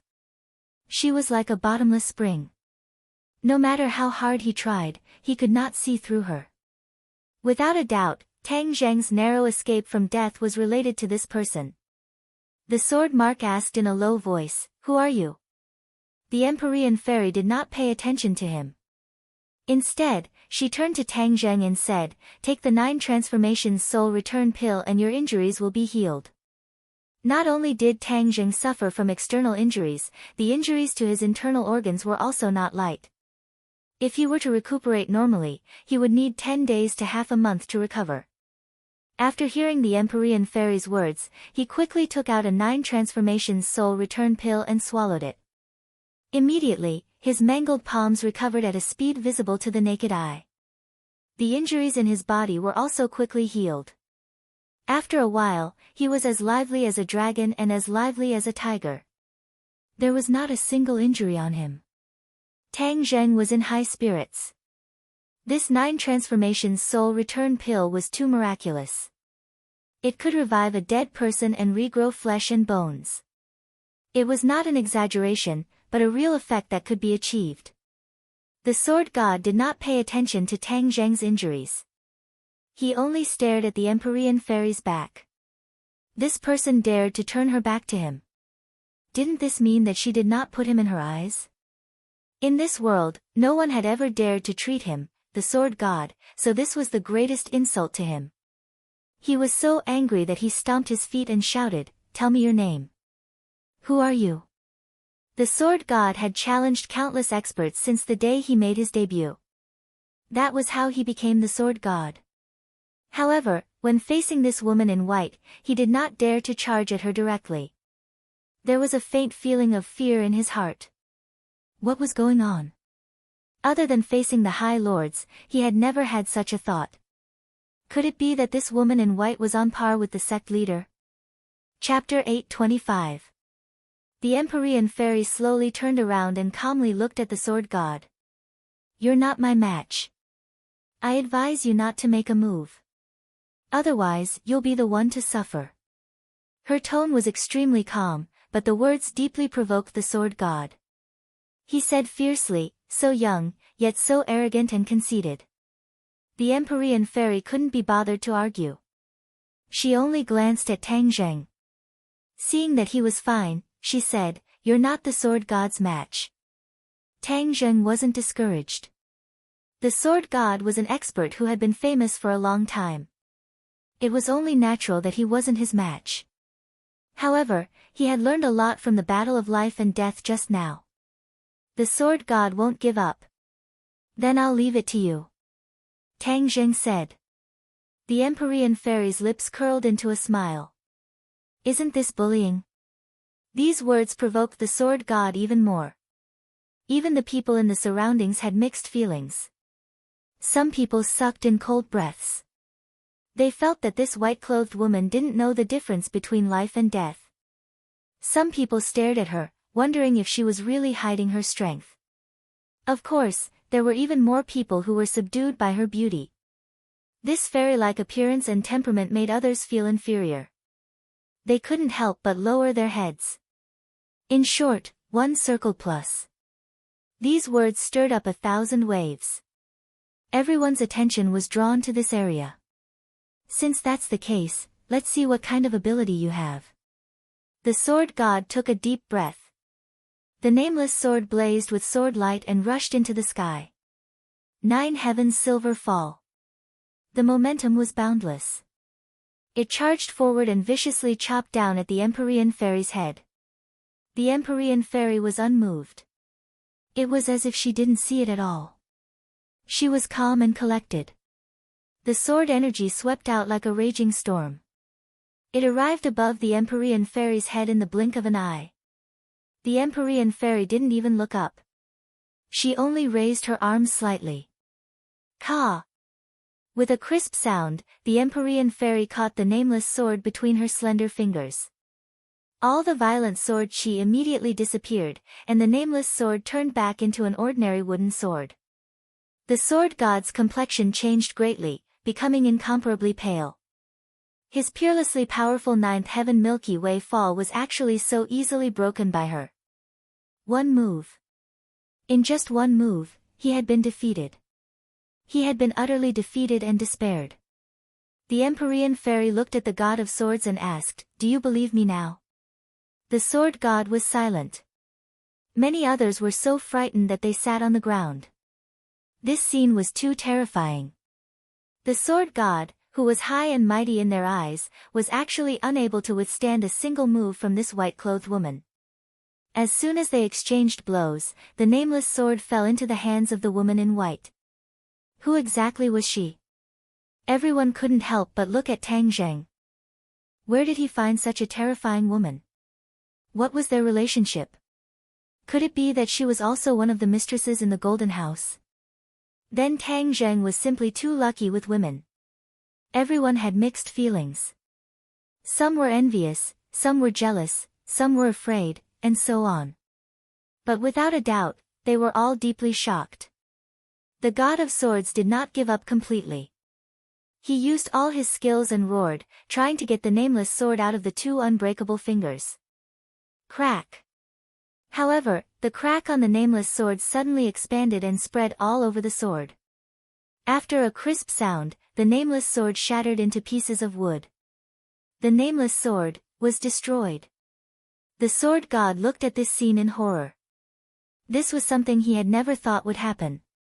The nameless sword that had accompanied him for so long and had gone through so many storms of blood was destroyed just like that. Ah! The sword god roared and madly attacked the Empyrean fairy. The Empyrean fairy gently pointed with her finger. The moment her fingertip touched the sword god, his body froze. Then, like a kite with a broken string, he flew over the crowd and landed in the forest. Everyone couldn't help but look up at the sword god flying over their heads. Their hearts instantly fell to the bottom of the valley. Their legs went weak and they had the urge to run. The sword god was their greatest support, but now, he was defeated by a light finger from the woman in white. They were simply cannon fodder.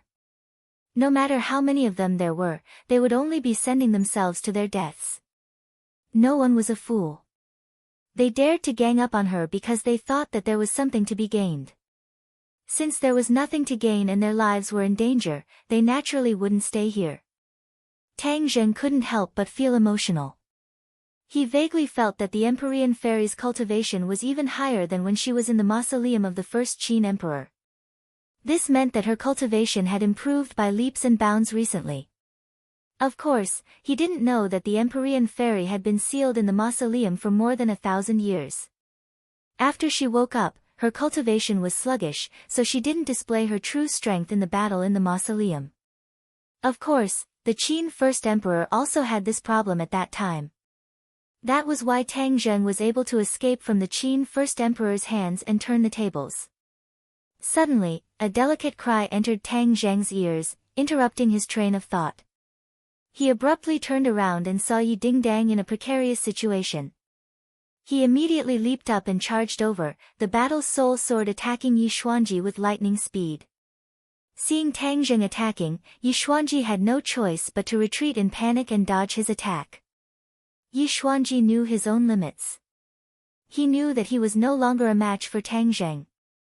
If he continued to fight, not only would he lose his life, even his Ye family would be completely destroyed here. He unwillingly looked at Yi Dingdang and shouted, "Retreat!" He turned around and ran away without the slightest hesitation. He didn't even leave behind a word or two. Yi Ku finally woke up as if from a dream. He had been entangled with Yi Tianlei for a long time, but Yi Tianlei had been avoiding and not fighting back. He had no chance to kill Yi Tianlei. At this moment, seeing Yi Xuanji escape, his heart was in despair. He knew that if he continued, only death would await him, so he resolutely turned around and ran away. Yi Tianlei looked at him with mixed feelings.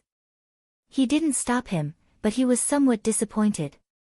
From now on, he and the capital's Ye family were life and death enemies. The people of the Chu family also wanted to escape, but they were obviously not as lucky as the Ye family. Chu Xiaofeng was already lying in a pool of blood on the ground, and had been stepped on countless times.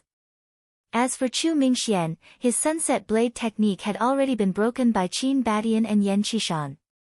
Qin Badian punched him in the chest, and his chest instantly caved in, killing him on the spot.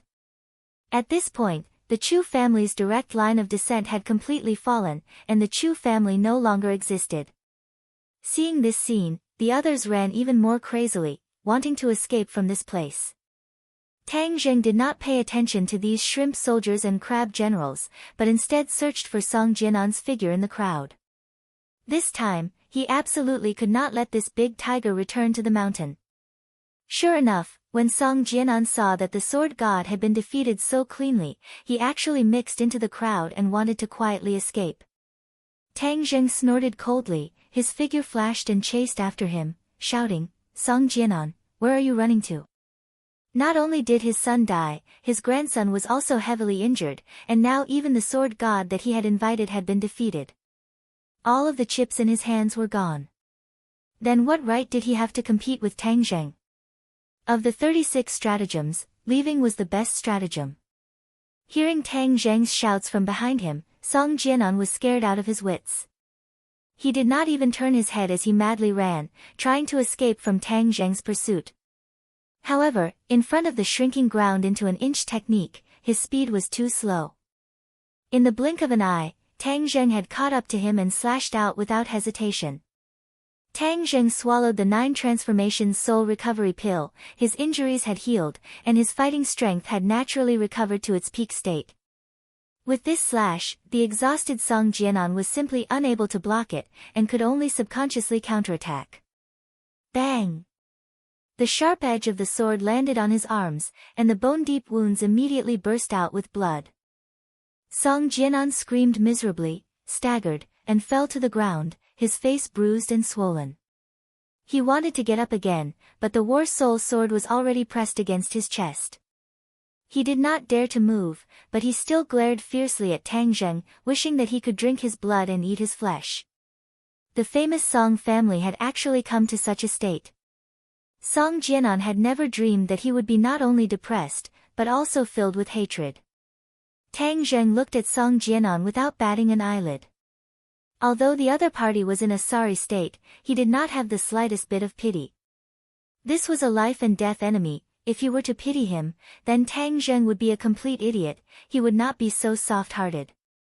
If not for the Song family repeatedly forcing them, why would the two sides have reached this step? When Yan Padian and the rest saw that Song Jianan had been captured, they immediately surrounded him and looked at him with mixed feelings. Song Jianan looked around and roared, "Today, you all relied on the help of a mysterious expert and won for a while. I will definitely get back at you in the future." Song Jianan was filled with regret. Why didn't he investigate the woman by Tang Zheng's side clearly? Silently, such a heaven-defying expert had appeared in the capital. This was the root of their failure. If he had known about the existence of the Empyrean Fairy, he would definitely have prepared a countermeasure and would not have been so passive. Tang Zheng looked at him with disdain, and said, "You still want to get back at me in the future? Dream on. Do you really think you have a chance to escape from me?" Song Jianan was startled, and exclaimed, "You dare to kill me? If you dare to kill me, I naturally dare to kill you. It's true that you're the patriarch of the Song family, but the country has long been afraid of you big families. If you die, the Song family will scatter. Do you think anyone will pursue my responsibility?" Tang Zheng asked while beaming. Song Jianan's heart turned cold.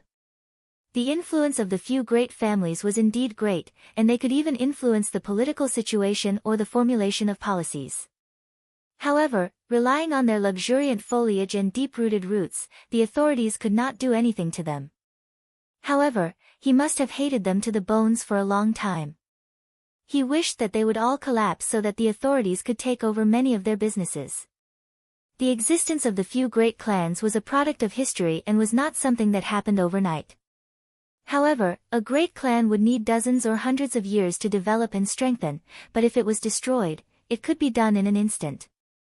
This was something that had been proven through historical practice. Song Jianan was very clear on this point, so the fluke in his heart had already vanished into thin air, and his face was lifeless. Tang Zheng did not want to waste words with him, and directly said, "You brought all of this upon yourself. If not for your Song family repeatedly trying to kill me, how could I have destroyed your Song family? Go to hell." Puff. Chapter 826. Everyone had different expressions when they saw Song Jianan fall to the ground and die, especially Yan Padian. He had fought with Song Jianan for many years, but he never thought that it would end like this. He secretly rejoiced at how wise his choice was back then. Tang Zheng was indeed worthy of his investment and reliance. After all, he had the help of many mysterious experts. With that thought, Yan Padian subconsciously turned his head to look at the Empyrean Fairy. This white-clothed woman's strength was something he had never seen before in his life, and it was ridiculously high.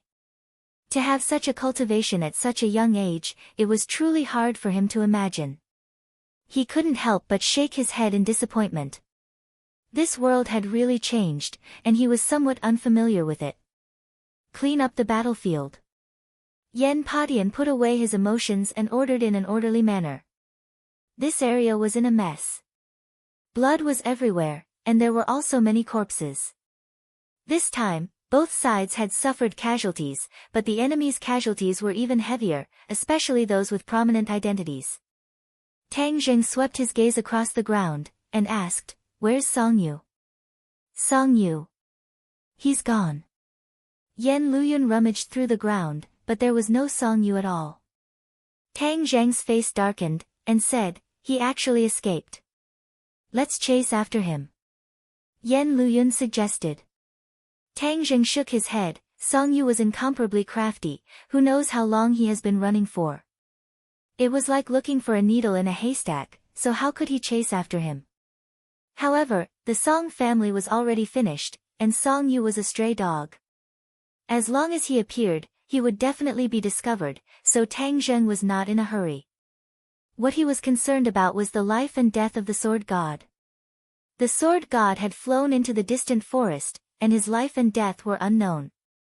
He immediately looked at the Empyrean fairy and asked, "How are the injuries you inflicted on the sword god?" The Empyrean fairy's expression was indifferent as she said, "He will definitely die." Hiss. Many people sucked in a breath of cold air. Such a simple strike was actually able to kill the sword god without a doubt. How powerful was this confidence and strength? It made people feel ashamed of their inferiority. Tang Zheng believed in the Empyrean fairy's strength, but he wanted to confirm it. "I'll go and take a look." "I'll go with you." Yen Padian impatiently followed. When the two of them arrived at the small forest, it was completely empty. There was only a pool of blood left on the ground. Just now, the sword god had fallen here. It seemed like he still had a breath of life left, and had desperately escaped. But since the Empyrean fairy had already decided to end his life, Tang Zheng did not want to dwell on this issue. Yen Potion's injuries were not heavy. Looking at the blood, he looked around and asked with a sigh, the insufferably arrogant sword god was defeated so badly. "Your friend said that the sword god will definitely die. Do you think that's believable?" Yen Padian did not understand Empyrean fairy's strength, so he asked. Tang Zheng nodded solemnly. "Yes." Yen Padian was flabbergasted. The sword god was sentenced to death just like that. He sighed and asked nervously, "May I ask who that white-clothed woman is?" "Her name is Fu Yao, and she's my friend. She's staying here temporarily." Fu Yao. Yen Padian firmly remembered this name, but there were no legends about this name in the martial arts world. However, in the future, the world would definitely know that the famous sword god was killed by a white-clothed woman. When the two of them returned to the villa, everyone was busy cleaning up the battlefield. With such a huge battle, the police did not come, giving them enough time.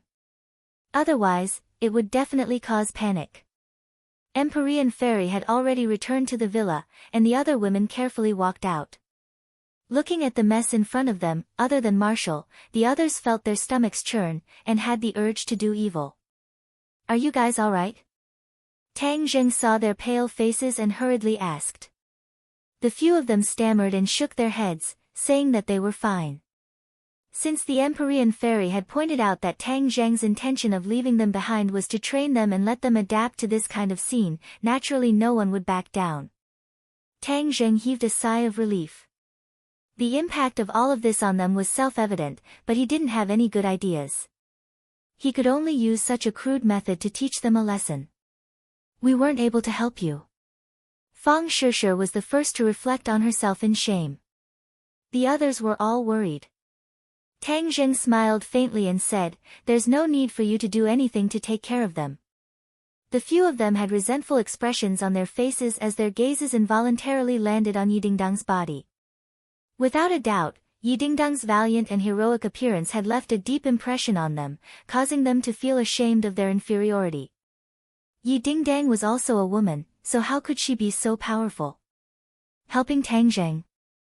Actually, this was not to say that they were cowards, but rather that the education they received and the environment they grew up in was different. Yidingdang was from a martial arts family and had practiced martial arts since she was young. Brandishing blades and guns, fighting and killing was a common thing. Even though Yidingdang had never experienced this kind of situation before, she was still able to quickly adapt to it and even burst forth with a brilliant performance. Yidingdang walked over, smiled sweetly at Tang Zheng, and asked naturally and gracefully, "Are you all right?" Tang Zheng shook his head. Seeing that there was a lot of blood on her body, his heart tightened and asked, "Are you all right?" Yidingdang lowered her head to look at herself, and said with a carefree smile, "It's just a superficial wound, not a problem. Besides, a lot of it is the blood of the enemy." Tang Zheng breathed a sigh of relief. The other women were endlessly envious, thinking that one day they would also become like her. They had long heard of the complicated relationship between Tang Zheng and Yidingdang, but now it seemed that they were the ones who were lagging behind. Yidingdang was fighting alongside Tang Zheng, but they still had to hide in the house and wait for protection. The difference between them was obvious. Many people immediately felt a sense of crisis. Everyone, enter the house first. I'll check everyone's injuries. Tang Zheng said. This injury is nothing much. Almost everyone was injured, it was just a matter of light and heavy, but without a doubt, Yan Potion's injuries were the heaviest. Of course, the sword god's attack was incomparable to others. Elder Yan, let me check for you inside. Don't refuse. Tang Zheng said in a deep voice. Yan Patian helplessly nodded in agreement, and the others also entered the house one after another, leaving their subordinates to busy themselves outside. Fortunately, the villa's living room was big enough, so the dozen or so people sitting down did not seem crowded. When they saw the room full of beauties, everyone had different expressions. Yi Tianlei and Feng Xinyang looked at each other, thinking to themselves that this was truly a golden house hiding a beauty. Dingdang's competitive pressure was too great. Yi Dingdang had long known about this, but seeing the other girls return to their own houses, she still had mixed feelings. They all had rooms here, but he had nothing. For a moment, she couldn't help but feel empty. But soon, she changed her mind. This was only temporary. One day, she would also move in with her head held high. Today, I have to thank everyone for their help. If it wasn't for all of you, it would be hard for me to imagine what kind of scene it would be. Tang Zheng cupped his fists and thanked them politely. Qin Batian was straightforward by nature, he waved his hand and said, Young Master Tang, you are too courteous, your matter is my matter, if someone in the capital wants to deal with you, how can I just stand by and watch? Qin Batian had once sworn to protect Tang Zheng with his life, so Tang Zheng was rather grateful to him and nodded his head heavily to express his gratitude. Yi Tianlei's expression was resentful, pained, and embarrassed. This time, he had publicly broken off his relationship with the Ye family in the capital, and in order to protect him, Yi Dingdang had killed Yi Tianming. Tang Zheng, can I ask you for a favor? Finally, Yi Tianlei couldn't help but ask. Tang Zheng jumped in fright and said in fear and trepidation, Uncle Yi, you are asking me too much. If there is anything, just say it, I will definitely do it. Yi Tianlei had done everything he could to help Tang Zheng, and Tang Zheng was very grateful. Moreover, he had a relationship with Yi Dingdang, so it was reasonable for him to agree to Yi Tianlei's request. You also saw what happened today. The Ye family, the Song family, and the Chu family worked together to deal with you. Of course, the Ye family is your enemy. If you want to deal with the Ye family, of course there will be no problem, but, after all, I am from the Ye family. Moreover, my elder brother is also dead, and the Ye family has suffered a great loss. It can be considered as a lesson learned. Can you let them off this time? Yi Tianlei asked nervously. In fact, he was a little embarrassed to make such a request. After all, the Ye family and Tang Zheng had completely fallen out, and were enemies of life and death. This request was a little difficult. However, Yi Tianlei had deep feelings for the Ye family. Although the other party was heartless and unjust, he couldn't do that, so he hoped to fight for a chance for them to survive. Especially after he saw how Tang Zheng dealt with the Song family. Even Song Jia Nan couldn't escape death. He was deeply afraid that Tang Zheng would take advantage of the victory to pursue and destroy the Ye family in the capital. When he said this, Yi Dingdang was the first to voice her dissatisfaction. She angrily retorted, Dad, they disregarded our family and wanted to kill you. Is there a need for you to plead for them? Yi Tianlei said embarrassedly, but after all, I am from the Ye family. You were already expelled from the Ye family back then. After so many years, have they ever cared about you or us? Do we have to be so considerate of them? Ding dang. Feng Xinyang couldn't stand it anymore. Stop talking. She knew her husband best. Yi Tianlei was loyal and righteous. Although he had left the Ye family, his feelings were still there. If he didn't plead for mercy for the Ye family, then he wouldn't be the real him. Everyone looked at Tang Zheng in unison. The life and death of the Ye family in the capital were all in his hands. How would he choose? Of course, Tang Zheng understood the harm of the Ye family. However, Yi Tianlei was pleading for mercy for the Ye family.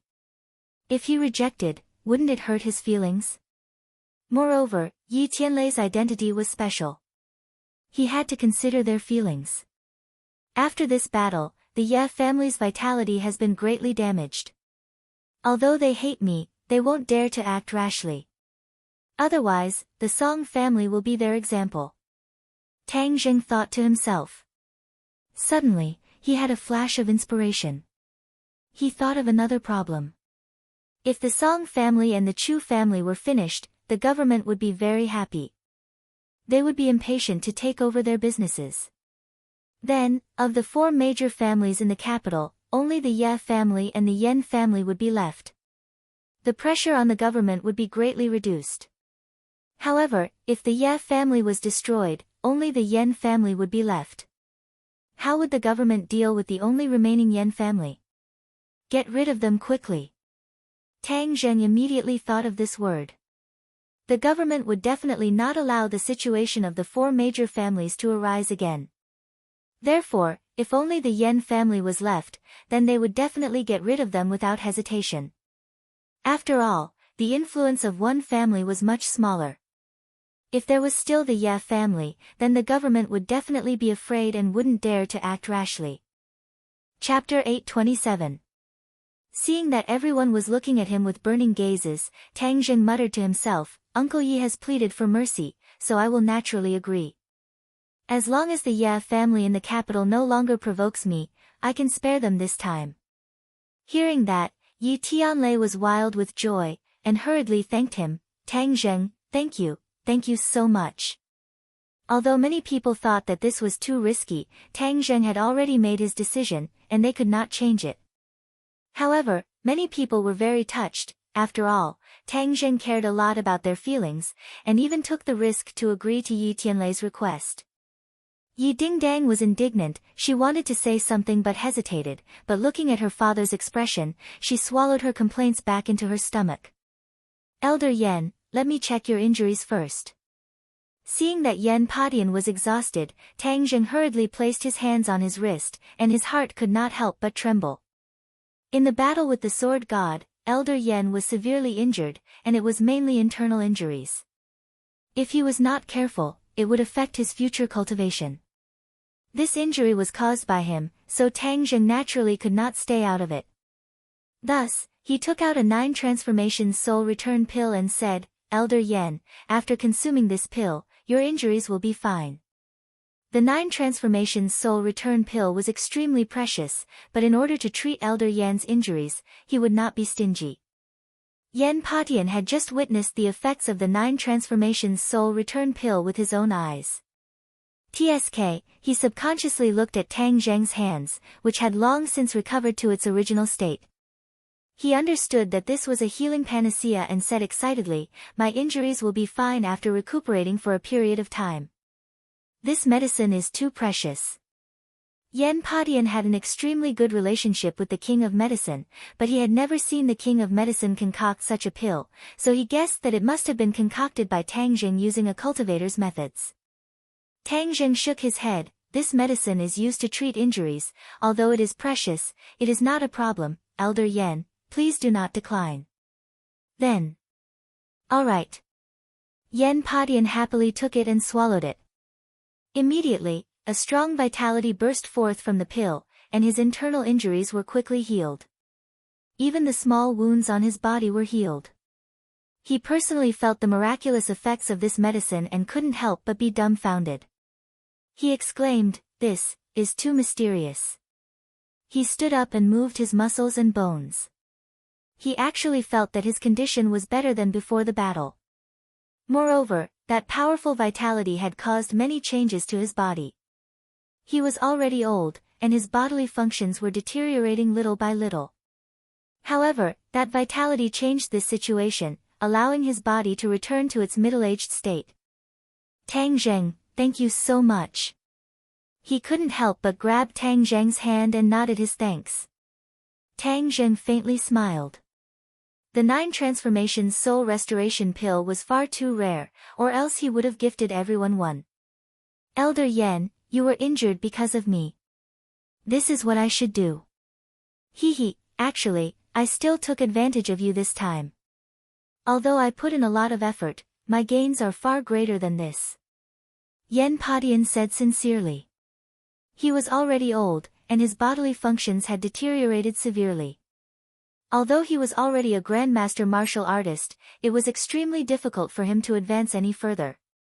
His cultivation showed signs of stagnation. However, after consuming the 9 transformations soul restoration pill, his bodily functions had almost recovered to his middle-aged state, and the cultivation shackles had been broken. Naturally, he had the chance to break through to a higher level of cultivation. Furthermore, the mysterious energy that Tang Zheng had injected into his body had caused his dragon form technique to advance by leaps and bounds. This was something that he did not even dare to think about, so this time, he could be considered to have gained a lot. When everyone heard this, they looked at Yen Padian suspiciously, guessing that his so-called harvest was probably the pill from before. They couldn't help but envy him. This time, we have won a great victory. The Song and Chu families are almost finished. Therefore, we have to discuss how to seize more benefits for ourselves as quickly as possible. They are like 2 elephants. No matter how much we eat, they will benefit us greatly. Tang Zheng said in a deep voice. After the battle was over, they would naturally share the benefits.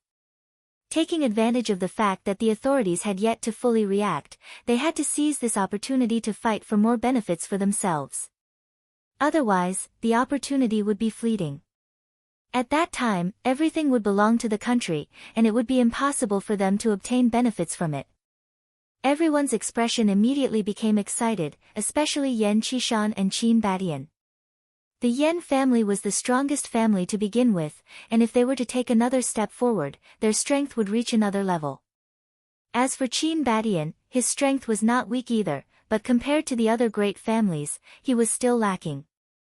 With this opportunity, the Qin family would truly rise, and perhaps a new family would be born. This matter was simply a miracle to him. Of course, Qin Badian was also an ambitious person. He had always had a dream in the depths of his heart, and that was to personally create a Qin family like the other great families, and pass it down from generation to generation. However, his foundation was not enough, and his strength was still shallow. All of this was just a daydream. Now, it seemed that all of this was not an illusion. Under the influence of Tang Zheng, all of this was approaching him at a fast pace. Both the Song and Chu families fell in your hands, so of course all of these benefits belong to you. Yen Padian said magnanimously. The 9 transformations soul return pill and the dragon chi had already allowed him to reap a lot of benefits. He was not greedy, so he took the initiative to give up this portion of the benefits. Tang Zheng shook his head. This is the result of everyone's joint efforts, so, everyone deserves it, so don't refuse. Tang Zheng, you are generous, so if we continue to decline, it will seem like we are being overly sentimental. However, the majority of it is naturally yours, and your company is rapidly rising. With these resources, you can develop even faster and become even stronger. Yen Padian said. Tang Zheng did not decline pretentiously, and nodded in agreement. However, all of this was a business operation, and he was not familiar with it, so he handed it all over to Mu Hongyan. As a result, a few forces immediately told him to operate, dividing up the Song and Chu families. Tang Zheng, there is one more thing that I must remind you of. Since you all say that the sword god will definitely die, but he is after all the leader of the sword pavilion, and this matter is of great importance.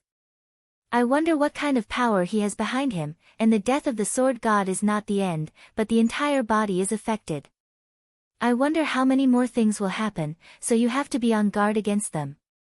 Yen Padian was very experienced, he could see through the essence of the matter with a single glance, and warned solemnly.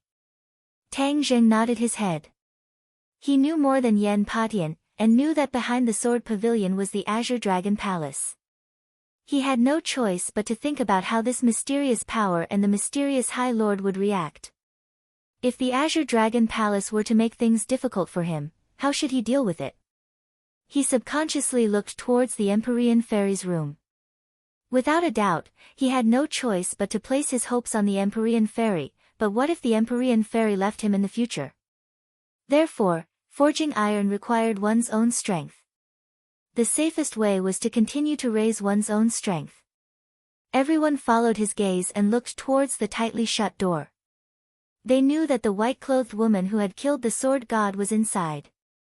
Without a doubt, the appearance of the Empyrean Fairy was one of the biggest shocks of the day, allowing them to truly understand what it meant by there was always someone better than them. Yen Patian had been suppressing his curiosity and did not ask, but Feng Xinyang's fiery personality could not help but ask directly, "Little handsome brother, who exactly is that lady?" Even Tang Zheng himself was not clear about the origins of the Empyrean Fairy, and said honestly, "Aunt Feng, I really don't know where she came from, she is only temporarily staying here, as for her cultivation, even I am not clear. In short, she is very powerful." Feng Xinyang curled his lips and said, "I wonder where you found such a powerful girl." Feng Xinyang could not help but feel that the pressure of her daughter's competition was too great. Of course, she mistakenly thought that the Empyrean Fairy was also Tang Zheng's confidant. Seeing that Tang Zheng could not say anything, everyone was preparing to leave.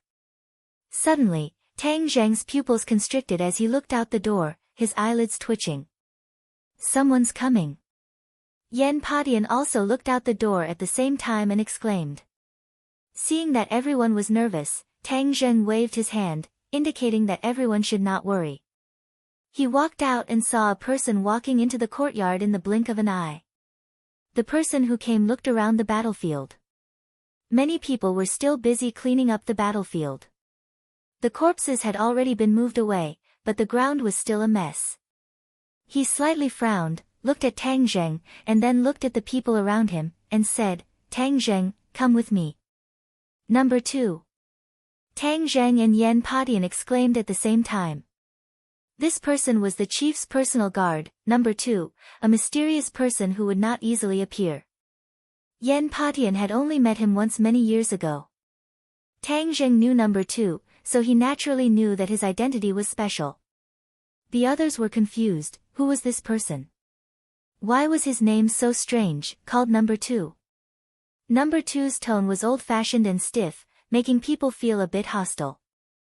Feng Xinyang was eager to protect her child. She directly stood in front of Tang Zheng and said, "Little handsome brother, this person is not simple, be careful." Tang Zheng nodded lightly, and said to number 2, "May I ask what's the matter?" "Humph, you've caused such a huge disaster this time, and you still dare to ask about it?" Number 2's tone was not good. What Tang Zheng had done this time was indeed out of his expectations. After all, he had just gotten rid of Xing Feng a while ago, which made the authorities extremely dissatisfied. However, it had only been a few days, and he had done such a huge thing right under their noses. How could it not be shocking? Tang Zheng expected that the authorities would find him sooner or later, but he did not expect their reaction to be so fast. He pointed to the battlefield and said indifferently, "This is not what I thought, and is not under my control." "You saw it too. This is my residence, someone is trying to do something to me, I am only trying to protect my life and counterattack." After all, this was the capital, and the authorities were extremely powerful. Tang Zheng naturally could not cause their counterattack, otherwise, things would be terrible. That was why he gave an explanation. "It's useless for you to say this to me. Let's talk about it when we get there." Number 2 did not appreciate his kindness and continued to speak coldly. "We can't go, we're not friendly." Feng Xinyang advised, and the others also nodded in agreement. Only Yen Patian had a serious expression, and reminded him, "I'm afraid number 2 is passing on that person's words." "I know, I'll go with him. Don't worry, this is within my expectations. You guys should hurry up and implement what we just discussed. There's not much time left." Tang Zheng warned. Yen Patian immediately understood that the authorities would definitely interfere and had to act before them. Thus, he entrusted him with the task, "Then you should be more careful." Chapter 828. Sword God slowly woke up and saw that he was lying in a broken room. There was a person squatting not far away. His clothes were stained with blood and his head was buried in his knees as he squatted on the ground. Sword God placed his hands on the ground and tried to stand up, but he felt his body go soft. With a put-ong sound, he fell to the ground again. That person was suddenly startled like a bird startled by the twang of a bow. His eyes were filled with fear and his handsome appearance had long been replaced by fear. This person was the escaped Songyu. Master. Seeing Sword God wake up, Songyu quickly came over and supported Sword God. Sword God was injured and his aura was weak. He was just like an ordinary old man. He was still holding half of the nameless sword and a large part of his chest was caved in. His face was pale and his aura was weak. The Sword God raised his eyelids. When he saw Songyu, his expression was particularly complicated. This time, the Song family had an unavoidable responsibility for the failure of the mission. Towards Songyu, he naturally would not be amiable. He coldly said, "Where are we?" "Master, I saved you. We have already escaped from that place. This is a rural area in the suburbs. No one can find us." Young Master Song would never set foot in this kind of dirty and messy place before. However, in order to escape, he had no choice but to come here. "Where are the others?" Sword God asked. Songyu's eyes turned red and he began to cry, "Woo, Master, my grandfather and father are both dead. The others either died or escaped. I don't know." This time, he came to kill Tang Zheng with full confidence. He never expected that things would turn out like this. He was completely defeated and even Sword God was heavily injured. Sword God's expression darkened. Without a doubt, this was the most miserable time since he started cultivating. However, when he saw Songyu, who was usually insufferably arrogant, crying like a woman, Sword God Wuming was furious. He shouted angrily, "You're a man, yet you're crying like a woman." Songyu's crying stopped abruptly as she looked at the Sword God in silence. If it weren't for your Song family, how could I have become like this?" The sword deity was furious. Songyu immediately buried her head in her chest, but her hands were clenched into fists. Her family was ruined, and her master still wanted to blame her. It was too much. However, the Sword God's prestige was deeply rooted in his heart, so he didn't dare to refute. If he wanted revenge, he could only rely on the Sword God, so he said, "Shizuan, are we going to give up just like that? Not only did he hurt you, but he also destroyed my family. We must take revenge." Cough cough. The God of Swords coughed violently and said weakly, "Revenge? Of course we have to take revenge." However, his eyes dimmed. These two words were easy to say, but it was extremely difficult to carry out. The God of Swords was very clear about his own injuries and knew that he would not live for long. He had no idea who that white-clothed woman was, and he was afraid that even the High Lord did not know. This matter was too big, and he had no choice but to take it seriously. He was anxious to pass this information back, but he couldn't hold on until he returned to Sword Pavilion. But before he died, he had to figure out one thing, and that was the truth behind Sword 13's death. Originally, he didn't believe what Tang Zheng said, but things were different now. When he recalled the scene at that time, he couldn't help but have doubts. Tang Zheng had the white-clothed woman's help, so there was no need to fabricate a lie. Moreover, the Song family's reaction was too intense and too strange. Now that he thought about it, there were many things that didn't make sense. Sword 13 was his most valued disciple. Even if he didn't have long to live, he still wanted to figure out the ins and outs of the matter. "Disciple, let me ask you something. You must tell me honestly," the God of Swords asked in a deep voice. Songyu's heart thumped as she had a bad premonition. She asked nervously, "What is it?" The God of Swords looked at Songyu with a burning gaze. Although he didn't have long to live, his gaze was as sharp as the edge of a sword. Songyu still couldn't look straight at him. He asked firmly, "How did your eldest senior brother, Sword 13, die?" Song Yu panicked and said hesitantly, Master, didn't you already know that eldest senior brother, wasn't he killed by Tang Zheng? Is that so? The God of Swords asked. This. Song Yu panicked and hesitated for a long time before nodding hesitantly, yes. Nonsense. Although the God of Swords and Song Yu hadn't been together for a long time, he still understood him. Looking at him like this, how could he not know that he was lying? Immediately, he believed what Tang Zheng said. The death of his eldest disciple was probably related to the Song family. Do you still want to hide it? Raise your head and look into my eyes. Tell me, is what Tang Zheng said true? You didn't come out and let Sword 13 go out alone. The God of Swords asked fiercely. Song Yu was so scared that her soul was about to fly away. She knelt on the ground and cried, yes. The God of Swords' eyes widened. His breathing quickened and he coughed non-stop. So this was the reason for the death of his eldest disciple. The Song family hid and pushed Sword 13 out. Although Sword 13's attainments in swordsmanship were extremely high, he had one thing in common with the God of Swords, and that was that he loved the sword as if he was infatuated. He wasn't very smart about the ways of the world, so he was tricked by the Song family. Master, you. What's wrong? Seeing that the God of Swords was coughing non-stop, Song Yu hurriedly asked. The God of Swords finally stopped coughing. He looked fiercely at Song Yu and said, I really regret taking you in as my disciple. Your Song family actually caused the death of Sword 13. The Song family brought all of this upon themselves. If I wasn't injured, I'm afraid that just because of this, I wouldn't have let your Song family have an easy time. The God of Swords hated evil as if it was his enemy, and didn't give Song Yu any face at all. Song Yu was shocked. If the God of Swords wanted to destroy the Song family, even if there were 10 Song family members, they wouldn't be his match. Immediately, Song Yu's heart was filled with anger. She couldn't help but clench her fists even tighter. She also gritted her teeth, and a faint killing intent flashed in her eyes. But he didn't dare do anything.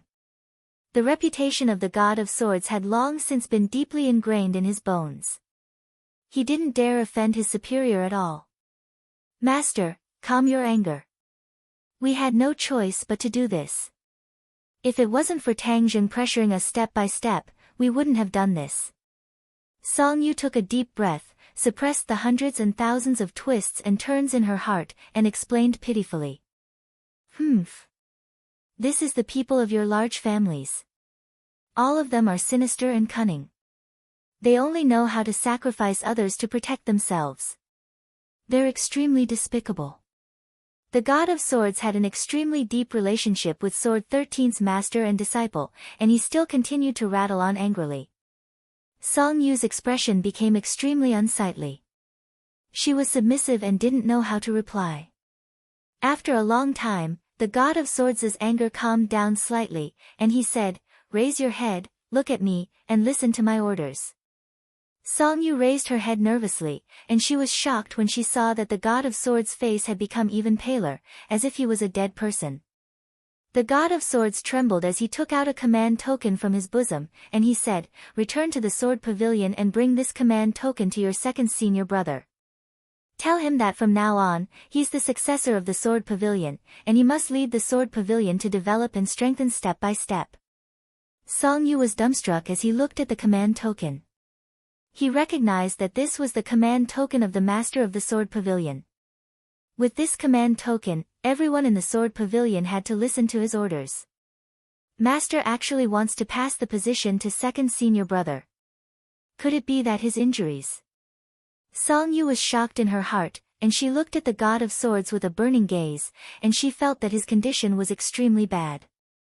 So, she probed, Master, you're still alive, so why are you passing the position to second senior brother? With your leadership, our Sword Pavilion can become even stronger. The God of Swords' eyes dimmed, and he sighed, I can't hold on anymore. That white-clothed woman is too powerful.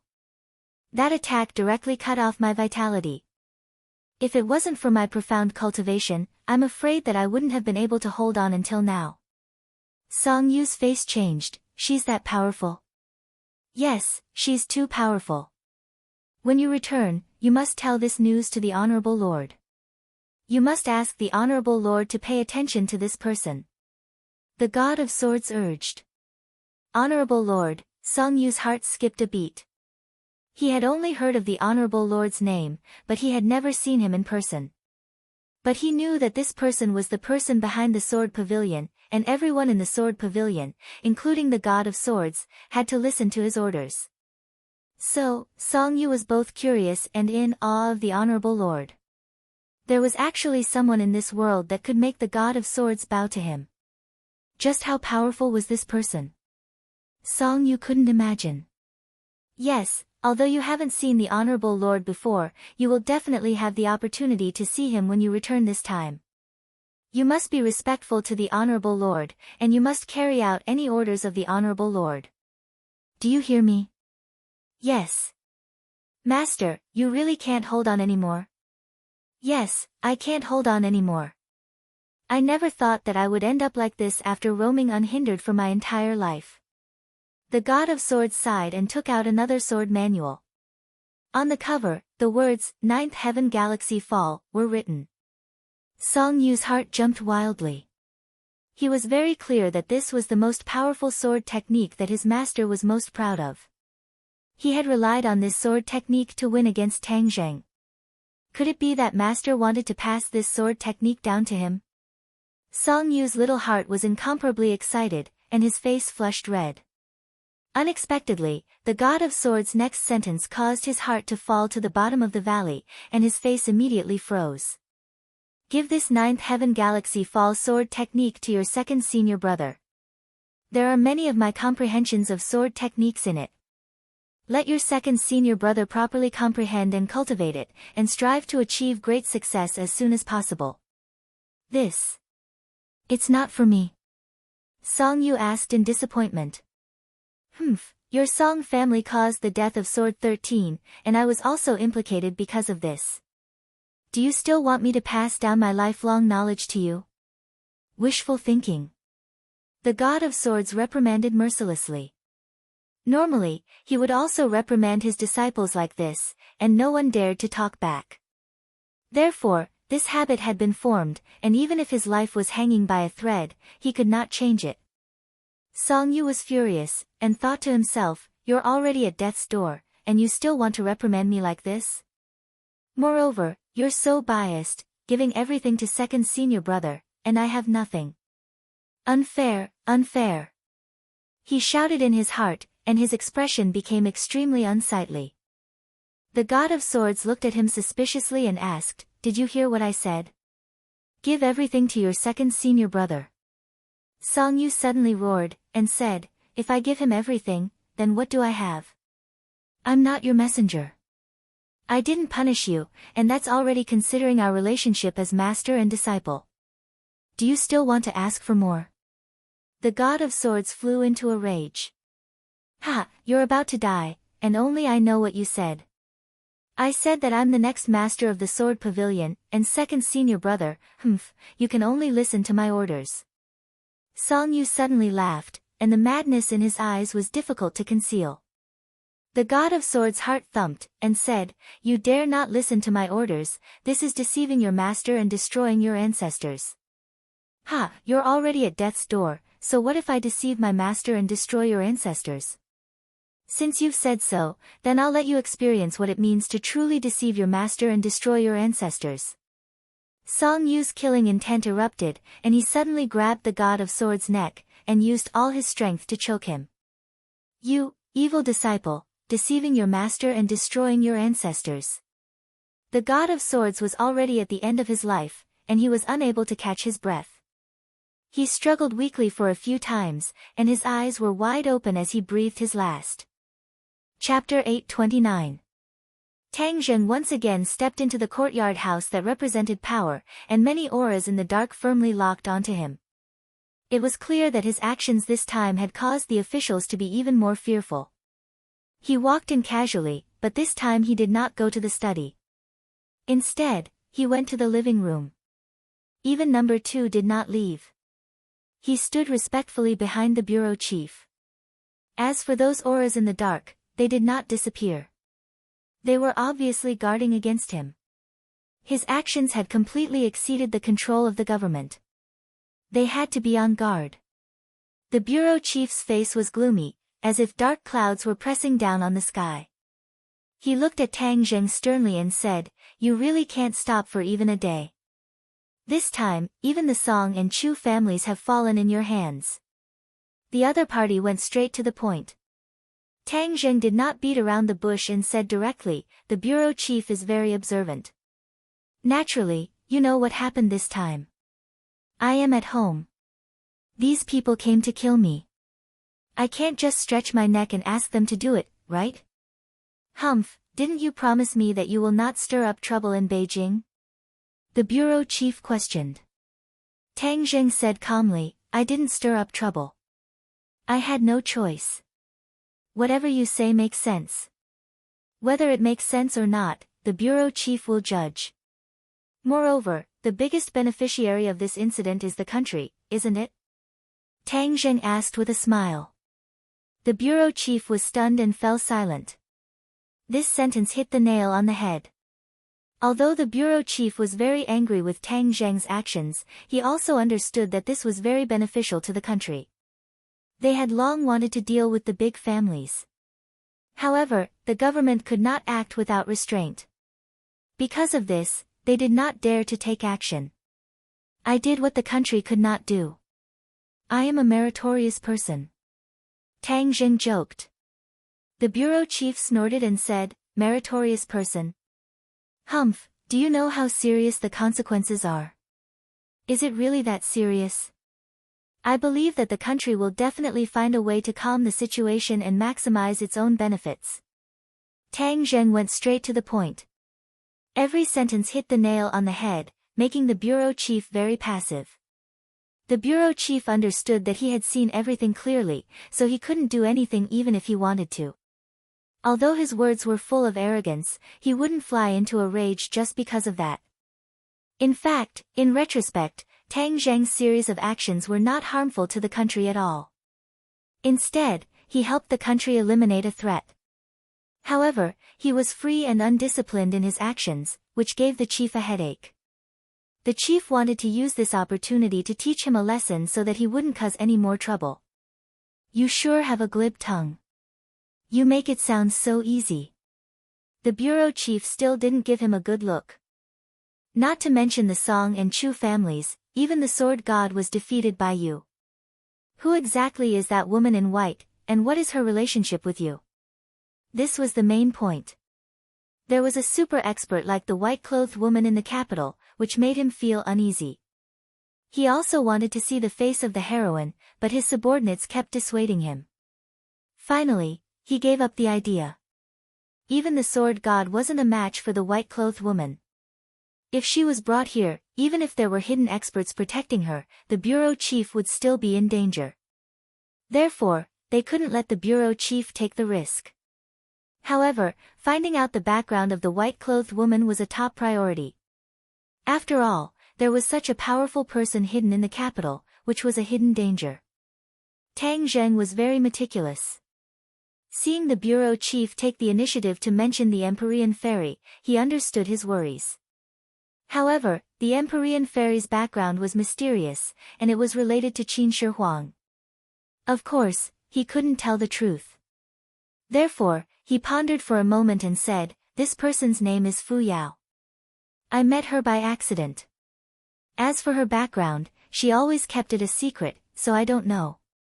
Seeing him evade everything, how could the bureau chief easily believe him? His face darkened and said, "She lives in your house and helped you fight off the enemy. You say you don't know her background? Hee, do you think you are lying to a 3-year-old child?" Tang Zheng's expression didn't change. He said unmoved, "I really don't know. As for why she lives in my house, maybe it's because we are both cultivators." The Empyrean fairy's identity as a cultivator wasn't a secret.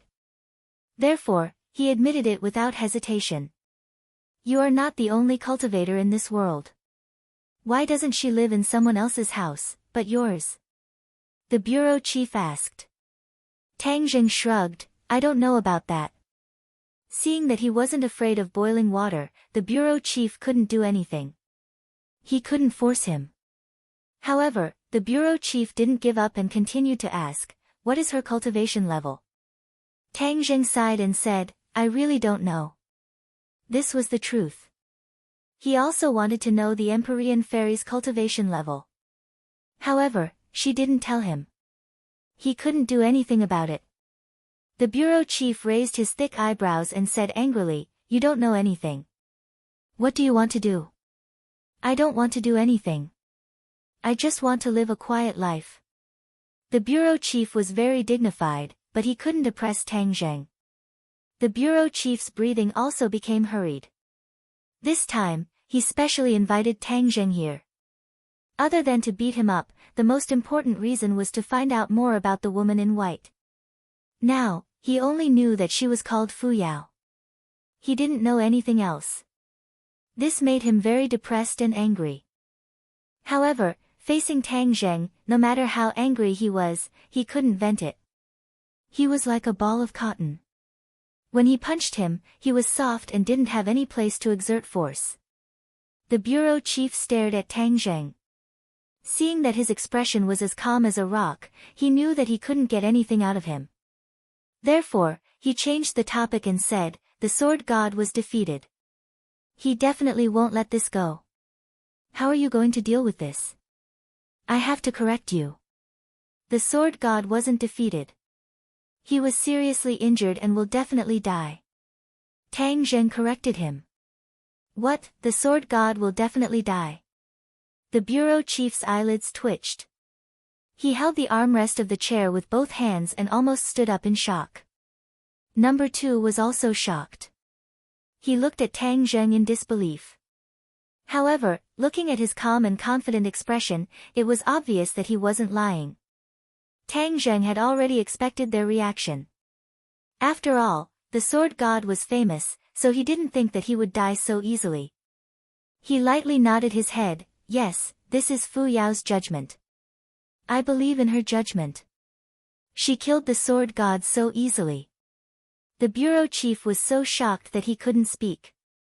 Tang Jing nodded heavily. The bureau chief should know that the Azure Dragon Palace is behind the sword god. This is the target we need to guard against. The Azure Dragon Palace has always been mysterious. The Azure Dragon Palace. The bureau chief's eyes twitched. Although the Azure Dragon Palace is mysterious, they abide by the rules, unlike you who always break the rules. Ha, does the Azure Dragon Palace really abide by the rules? I don't think so. Tang Jing smiled disapprovingly. Since the country is so afraid of the big clans, isn't it worried about the Azure Dragon Palace? The martial arts organization, Li Palace, and the Azure Dragon Palace were 3 big mysterious organizations. If they caused trouble, it would be extremely dangerous. They were the ones the country should be wary of. However, the country had always let them do as they pleased. This made Tang Jing somewhat suspicious. You think the Azure Dragon Palace will come to the capital to avenge the sword god? The bureau chief asked. I can't rule out this possibility. Tang Jing stared at the bureau chief with a burning gaze. When that time comes, I'm afraid the world will really turn upside down. If the Azure Dragon Palace came to avenge him, Tang Jing would of course use all his skills and fight to the death. When that time comes, the battle wouldn't be as simple as this one. The momentum would definitely be greater, and the range of influence would be wider. The shock and impact on the ordinary people would also be greater. Moreover, for something like this to happen in the capital, it wouldn't be a glorious thing for the country. Tang Jing made it clear in advance so that the government wouldn't think that it was all his fault. You don't have to worry about this. If the Azure Dragon Palace dares to come to the capital, then we naturally won't sit idly by. The bureau chief said solemnly. Tang Jing looked at him suspiciously. Could it be that the country had some method to deal with the Azure Dragon Palace? But even if he asked, the other party definitely wouldn't say it out loud. He simply didn't ask and said, that's for the best. As long as the Azure Dragon Palace didn't come to the capital, then the woman by his side would at least be safe. If there's nothing else, then I'll take my leave, Tang Zheng said. The bureau chief looked at him sternly and said, calm down. If you continue to cause trouble, it won't be so easy to get away with it. Tang Zheng understood that if it wasn't for the fact that the country could profit from this and didn't harm the government's interests, it wouldn't be so easy for Tang Zheng to escape so easily. In short, Tang Zheng's actions didn't touch the country's bottom line. In fact, the country even profited from it. This was the reason why the balance between the two sides wasn't broken. Number 2 sent Tang Zheng away. The bureau chief returned to the study. There was a person sitting lazily on the chair, wearing a mask, the lord of the Azure Dragon Palace. He was actually also in the capital.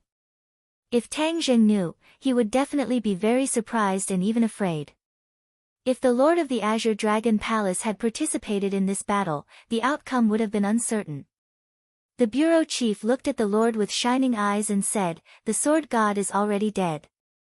The lord's eyes flickered slightly, but he said calmly, the sword god was only one step away from the martial king realm, but he stopped here. What a pity. Aren't you surprised and angry? The bureau chief asked curiously. The lord said indifferently, I'm a little surprised. I didn't expect that without Tian Chanzi by his side, Tang Zheng would have the help of a woman in white. I'm afraid he didn't tell you who she was, right? You guessed correctly. He's tight-lipped. It's not easy to get information from him. The bureau chief paused. But why didn't you make a move this time? How can a mere Song family be worthy of me making a move? Moreover, this time was also out of my expectations. There are times when you make a mistake, the bureau chief said with interest. You lost such a great general. What are you going to do? The lord smiled meaningfully and didn't answer. No matter what your reaction is, the capital is the center of the country. The eyes of the whole world are watching here. There can't be a big mess, understand? The bureau chief said in a deep voice. The lord looked at him deeply and said, you want me to wait for Tang Zheng to leave the capital before killing him? Chapter 830. The bureau chief looked deeply at the lord and said, don't tell me you won't take revenge for the sword god? The lord did not answer, but instead asked, Tang Zheng has helped you a lot, why do you want to get rid of him? The bureau chief's mood was very complicated. Tang Zheng had repeatedly violated his will, and was a restless chess piece. Furthermore, he was getting stronger and stronger, and gradually got out of his control. If this kind of person was used well, it would be of great benefit. If not, it would be bad, or even backfire. This time, he destroyed the Song and Chu families, and his power would definitely increase greatly. It was unknown whether he would follow in the footsteps of the other big families and develop into a new family. As a superior, he naturally had to guard against such a situation. Therefore, the bureau chief's heart was very conflicted.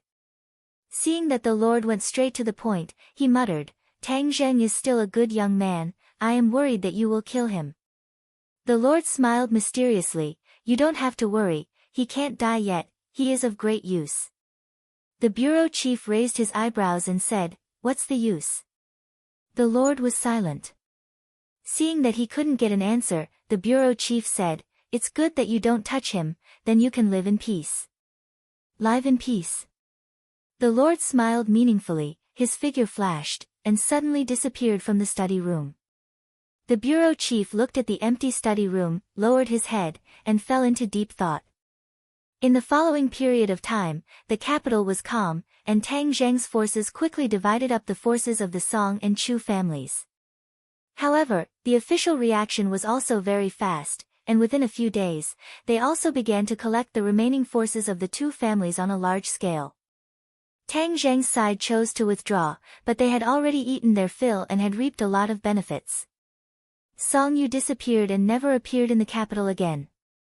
As for Tang Zheng's name, many people wanted to hug his thigh, but they had no way to do so. The Ye family had lost Yi Tianming, and their forces had suffered a setback. They were even more cautious, and even Yi Xuanji had become a person who did not leave the house. The Ye family's business was gradually handed over to Yi Ke to manage. It was unknown if it was because Yi Meiyu was frightened, but she actually began to restrain herself. She did not dare to mix around with her scoundrels, and her romantic affairs decreased by a lot. Smart people could tell at a glance that the Ye family was already going downhill. The Yen family was already strong, and now they were like a tiger that had grown wings. They were thousands of miles away from the Ye family.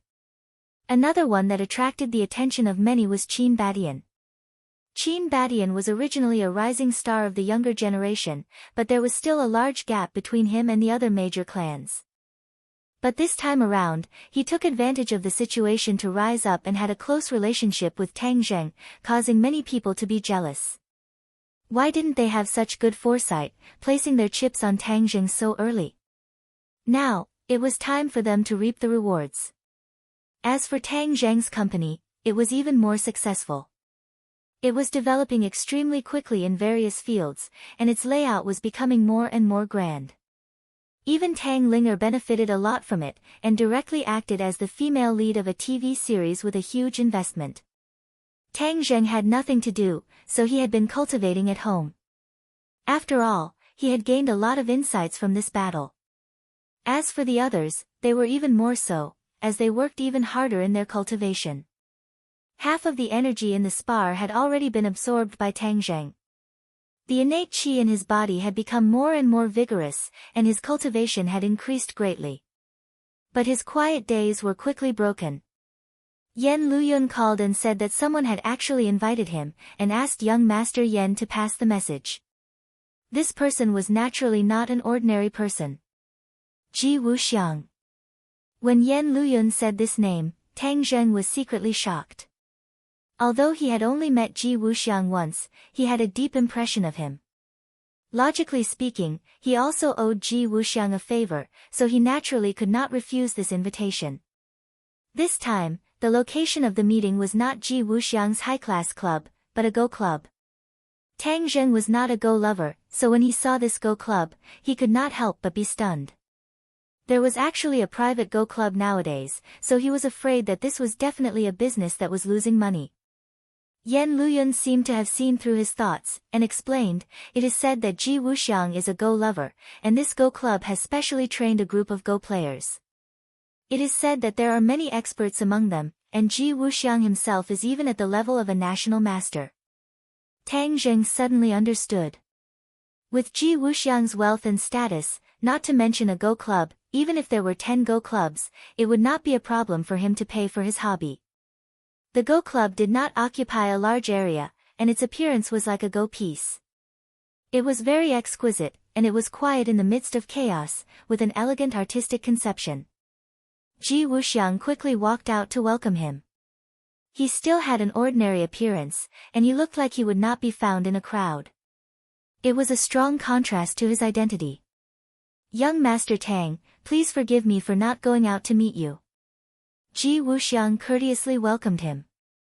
Yen Luyun glanced at Tang Zheng. On the way here, the two of them had been speculating about the true purpose of Ji Wuxiang's invitation. In the end, Yen Luyun concluded that it was Tang Zheng's recent actions that had piqued his interest. It must be known that Ji Wuxiang had never taken the initiative to invite any of the previous great clans. This time, Tang Zheng had received such a courteous reception, which was unprecedented. This showed that Ji Wuxiang valued Tang Zheng even more than the previous great clans. But when they thought about it, Tang Zheng had stirred up the pool of water in the capital after entering it. Within a year, the situation in the capital had changed greatly, causing two great clans to be completely eliminated. To many people, this was simply impossible, but Tang Zheng had made the impossible possible. It could be called a miracle. As for Ji Wuxiang's true purpose, they still could not guess it. They could only take it one step at a time. Tang Zheng cupped his fists and said, "Manager Ji is too kind. Young masters, please follow me. The Go Club is simple and crude, so please don't mind it." Ji Wuxiang led the way in front. Yan Luyan chuckled and said, Manager Ji, if your Go Club is considered simple and crude, then we are living in a thatched hut. Young Master Yan is joking. This Go Club is where I usually go when I like to be quiet. It's just that I don't know if we have neglected the two of you by meeting here. Ji Wuxiang said courteously. Tang Zheng lightly said, Manager Ji is too polite. I am a boor and know nothing about Go, but I can still see that this place is not ordinary. It has really opened my eyes. As they chatted, the three of them arrived at a large hall. There were many Go players sitting there. They were all focused on playing Go and did not notice the three of them at all. Although Tang Zheng did not know much about Go, he could feel a killing intent from the Go board and could not help but be attracted. The Go players played very quickly and the game had many changes. The killing intent was awe-inspiring. The Go players' expressions were serious and their thinking time was extremely short. It could be seen that their Go skills were quite high. Yan Luyan knew a little about Go. Seeing these people play Go, his expression could not help but change. He said in a low voice, any one of these people would be an expert among experts. I wonder where Manager Ji went to find so many experts. Tang Zheng looked deeply at Ji Wuxiang. Go players could not be recruited with money. The difficulty of recruiting so many experts was not something an outsider could imagine. Ji Wuxiang calmly said, Young Master Yan is too serious. Young Master Tang, if you are interested, why don't we play a game? Tang Zheng shook his head, I don't know. That's a pity. Actually, I feel that Go skills are the same as martial arts. There are many profound principles within. The ancients said that the world is a Go game and we are all Go pieces. The world is actually playing a very big Go game. If you can comprehend the various profound principles of this Go game, it will definitely be very beneficial. You might even be able to play this huge Go game. Ji Wuxiang said tirelessly. Tang Zheng's eyes trembled as he said, the world is a Go game. Manager Ji's ambitions are great. Could it be that you also want to play this Go game?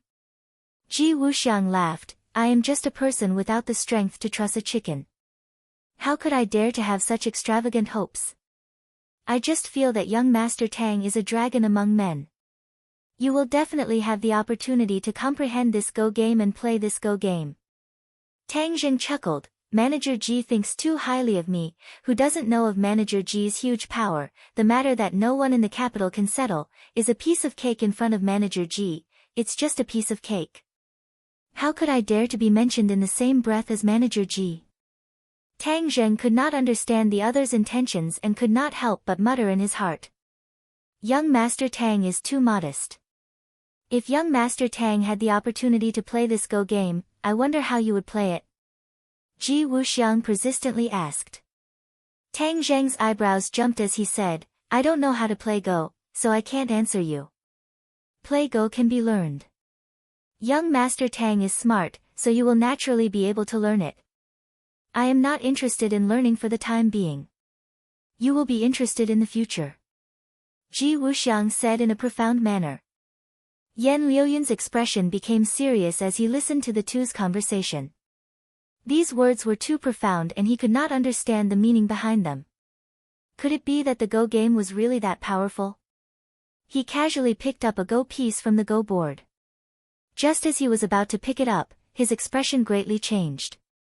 He stared at the Go piece in bewilderment and cried out in alarm, this Go piece is so heavy. The Go piece was so heavy. Tang Zheng was confused as he pondered over what Ji Wuxiang was planning.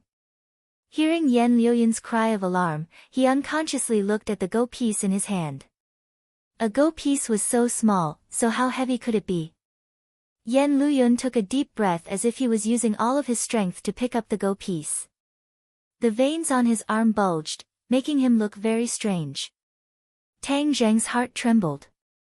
Yan Liuyan's appearance was definitely not fake. Could it be that this Go piece was really as heavy as 1,000 caddies? He casually grabbed the Go piece from Yan Liuyan's hand. Although he was mentally prepared, his arms suddenly sank as a strong force pressed down on his fingertips. He revolved his true qi and immediately counteracted this force. He let out a long breath and finally picked up the go piece as if it was light. Yan Luyun saw Tang Zheng's appearance and could not help but feel ashamed.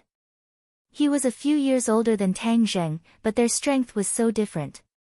He actually had to struggle to pick up a go piece. Then what was so strange about this go piece? Tang Zheng also looked at the go piece in his hand. It was a black go piece, as black as ink. What material was this small go piece made of to be so heavy? This was too unusual. His other hand immediately grabbed another go piece on the go board. It was the same. The other go pieces were also as heavy as 1,000 caddies. Chapter 831. These Go players played with the Go pieces at their fingertips, lifting the heavy pieces as if they were light, but the Go pieces were as heavy as 1,000 caddies. This showed that none of them were ordinary people. Tang Zheng examined these Go players again, but found that there was neither the fluctuation of inner energy of a martial artist nor the flow of Jinqi of a cultivator in their bodies, so how could they pick up the Go pieces? Tang Zheng was puzzled and could not hide his surprise as he looked at Ji Wuxiang. Seeing that he was so calm, he could not help but be shocked. Where did this person come from? So, Tang Zheng asked tentatively, Director Ji, what are these Go pieces made of? How could they be so heavy? And where are these Go players from? How could they lift the heavy pieces as if they were light? Yan Luyun had already put down his chess piece, and stared at Ji Wuxiang with a burning gaze. The world had always said that Ji Wuxiang was extraordinary, and now that he had clearly felt this point, he felt that he was even more unfathomable. He naturally wanted to know the answer to this. Ji Wuxiang glanced at the Go players and smiled faintly. I don't know what these Go pieces are made of, but I'm not sure. These Go pieces are passed down from ancient times. I don't understand the things of our ancestors. Is that so? Tang Zheng did not believe it. With technology so advanced, there were many ways to test a material. He did not believe that Ji Wuxiang had not done the relevant tests. Ji Wuxiang smiled amiably. If young Master Tang does not believe it, I can't do anything about it. This is the truth. As for these Go players, perhaps they are well versed in the art of Go, and their qi is compatible with the Go pieces, so they can pick up the Go pieces as if they are nothing. Tang Zheng frowned and thought about Ji Wuxiang's words. Was this a lie, or did the so-called art of Go really exist? He thought for a long time but could not come to a conclusion, so he decided not to think about it. Ji Wuxiang smiled and said, Gentlemen, this way please. Let's go to the pavilion over there to drink tea. After passing through the hall, the Go players still did not take a second look. It was as if the Go game in front of them was everything to them and had the greatest attraction. Yan Luyun looked back 3 times with every step he took. He was shocked, but he couldn't figure it out. He followed the two to the pavilion. A tea set had already been prepared in the pavilion. A beautiful woman dressed like an ancient court lady was brewing tea. After she finished brewing tea for the 3 of them, she left the pavilion. President Ji's tea reception is truly a waste of God's gift. To me, the art of chess is the same as the art of tea. I know nothing about them. Tang Zheng said. Ji Wuxiang clapped his hands and said with a smile, Young Master Tang, you're a man of true feelings. These tricks are only used to deceive the average person. You've already seen through the essence, so there's no need for these tricks to set you off. Hearing Ji Wuxiang praise him like this, Tang Zheng felt a little embarrassed. His family was not well off when he was young, so how could he have the heart to learn these things? He was not like the children of a rich family who were proficient in the 4 arts. Seeing him talking about other things and not getting to the point, Tang Zheng couldn't help but ask directly, President Ji invited me here today. What is the purpose of this invitation? To watch the Go game and drink tea. That's simple. Tang Zheng did not believe it. Ji Wuxiang said with a smile, Young Master Tang has been busy recently and has gained a lot. You've been busy all day, so naturally you need some peace and quiet. There's nothing special about this tea house other than peace and quiet. So, I took the initiative to invite young Master Tang to have some peace and quiet. Tang Zheng looked at him meaningfully. His mouth twitched. Who are you trying to fool? He felt more and more that Ji Wuxiang was unfathomable. So, he said without batting an eyelid, thank you President Ji for your kindness. I haven't thanked President Ji for his help last time at the club. It's just a small matter. I heard that Miss Tang Linger has been doing well recently and her path to stardom is broad. I really have to congratulate you. If I had such a sister, I would be very happy. Seeing him mention Linger, Tang Zheng followed along and said, Linger likes these things. I will naturally do my best to satisfy her. Then Miss Tang Linger is really happy. Ji Wuxiang paused for a moment and then changed the topic. Tang Zheng is like the sun in the sky. If I may ask, what plans do you have for the future? Tang Zheng shook his head and said, what plans can I have? I'll just live a simple life. Hee, young Master Tang must be joking. You can do whatever you want. How can that be considered a simple life? Presumably, the capital and even the country will be in the palm of young Master Tang's hand. Tang Zheng's head bulged and he became vigilant. These words were a bit disgraceful. Chief Ji's words are exaggerated. This is my sincere truth. A man's pursuit is nothing more than power. With young Master Tang's strength, this power is not suitable. Tang Zheng's eyes became sharp as he stared at Ji Wuxiang and said, I am a law-abiding citizen. How can I do things that violate the law? Chief Ji's power is great, so of course you are not afraid of these rumors. I am afraid. Tang Zheng had not easily dispelled the government's fear of him, so he would not let others speak of him. As for why Ji Wuxiang mentioned these words, he really could not figure it out. In this world, only those with ability can live. Young Master Tang is young and full of vigor. Could it be that you do not envy the ancient emperors? Ji Wuxiang patiently said. I don't want to. This is a new era, not ancient times. It is better to speak less of such nonsense. If Chief Ji does not have any other matters, then we will take our leave. Tang Zheng had already sensed a sense of crisis. This Ji Wuxiang seemed harmless, but he was like a poisonous snake. He actually used such a disgraceful thing to seduce him. If he fell for it, then he was afraid that what awaited him would not be good. Moreover, he had never thought of becoming a king in his heart. He just wanted to live a peaceful life and at the same time increase his strength to protect the people around him. Seeing Tang Zheng stand up, Ji Wuxiang laughed and said, Young Master Tang, please don't blame me. This Ji spoke without thinking. Please sit, please sit. Tang Zheng and Yan Luyun looked at each other and Yan Luyun nodded. Tang Zheng did not understand Ji Wuxiang's purpose, so he sat down again. With young Master Tang's strength, if you don't use it, then wouldn't it be a waste? Ji Wuxiang waited for them to sit down and said sincerely and regretfully. Tang Zheng's face sank and said, There's no need for Boss Ji to worry about this. Ji Wuxiang faintly smiled and said, Young Master Tang, I heard that there's a white-clothed woman called Fu Yao in your residence. I wonder if I have the honor to introduce her to you. I've admired her for a long time and would like to meet her. Fu Yao. Tang Zheng was slightly shocked. Could this be his true purpose? To meet Fu Yao. But Fu Yao was a complete stranger to him, so why did he want to meet her? Could it be that the news of the Empyrean fairy killing the sword god had reached his ears? Tang Zheng did not change his expression and tactfully declined, Fu Yao is willing to meet a stranger. Ji Wuxiang faintly sighed and said, That's a pity. The Fu family is the most ancient family name in Huaxia. It is said that they are the descendants of Fuxi. If this Miss Fu Yao is from this family, then she would have a long history. Boss Ji is experienced and knowledgeable. As for Fu Yao's family inheritance, I don't know. Tang Zheng still did not agree. Is that so? I thought young Master Tang would know.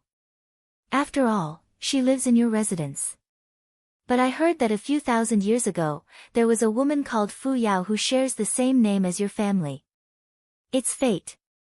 Tang Zheng was shocked. What did Ji Wuxiang mean? Could it be that he already knew Fu Yao's origins? No. He had never told anyone about Fu Yao's origins. He had never even mentioned the name of the Empyrean fairy, so how could Ji Wuxiang know? Was all of this a coincidence, an unintentional remark, or was he deliberately doing it? Tang Zheng could not see through Ji Wuxiang anymore. Ji Wuxiang continued, "Young Master Tang, are you listening to me?" Tang Zheng was slightly startled and said, "Of course I'm listening. There are too many people with the same name in this world. It's not surprising. He, perhaps. But this Fu Yao in history is not simple. Although she is not in the official history, she has left behind many legends. Some say that Fu Yao played a part in Qin Shi Huang unifying the world. In addition, she also has a very impressive name, the Empyrean Fairy." Hearing the name, Empyrean Fairy, Tang Zheng's heart almost jumped out of his throat, but he still pretended to be calm and did not reveal any flaws. He faintly said, "This Fu Yao is so formidable, but there is no trace of her in the official history. That's strange. Boss Ji is experienced and knowledgeable to even know about matters from several thousand years ago." Formidable. Ji Wuxiang looked at Tang Zheng with a smile that was not a smile and said, "History is written by the victors." Qin Shi Huang naturally did not want the world to think that there was a woman on his path to becoming a king. If the world knew that he was able to ascend the throne because of a woman, how would the world view him? After all, women in ancient times were not valued and thought that a woman without talent was virtuous. Tang Zheng scoffed. If he had not been to Qin Shi Huang's mausoleum, he would have believed these words. But he had seen Qin Shi Huang and the Empyrean Fairy, so he naturally would not believe it. He was afraid that there was a hidden story. The Empyrean Fairy and he had known each other for so long, but she rarely talked about her past. Even when he beat around the bush, she remained silent. That's a pity. This kind of talented woman was buried in history. Tang Zheng pretended to sigh with regret. If I could see this person again, then I would have no regrets in this life. Ji Wuxiang looked deeply at him and sighed. Several thousand years have already passed. This person has already passed away. How could I see her again? Tang Zheng said. That's not necessarily true. Who knows, maybe a miracle will happen. Ji Wuxiang said. Tang Zheng's heart beat wildly.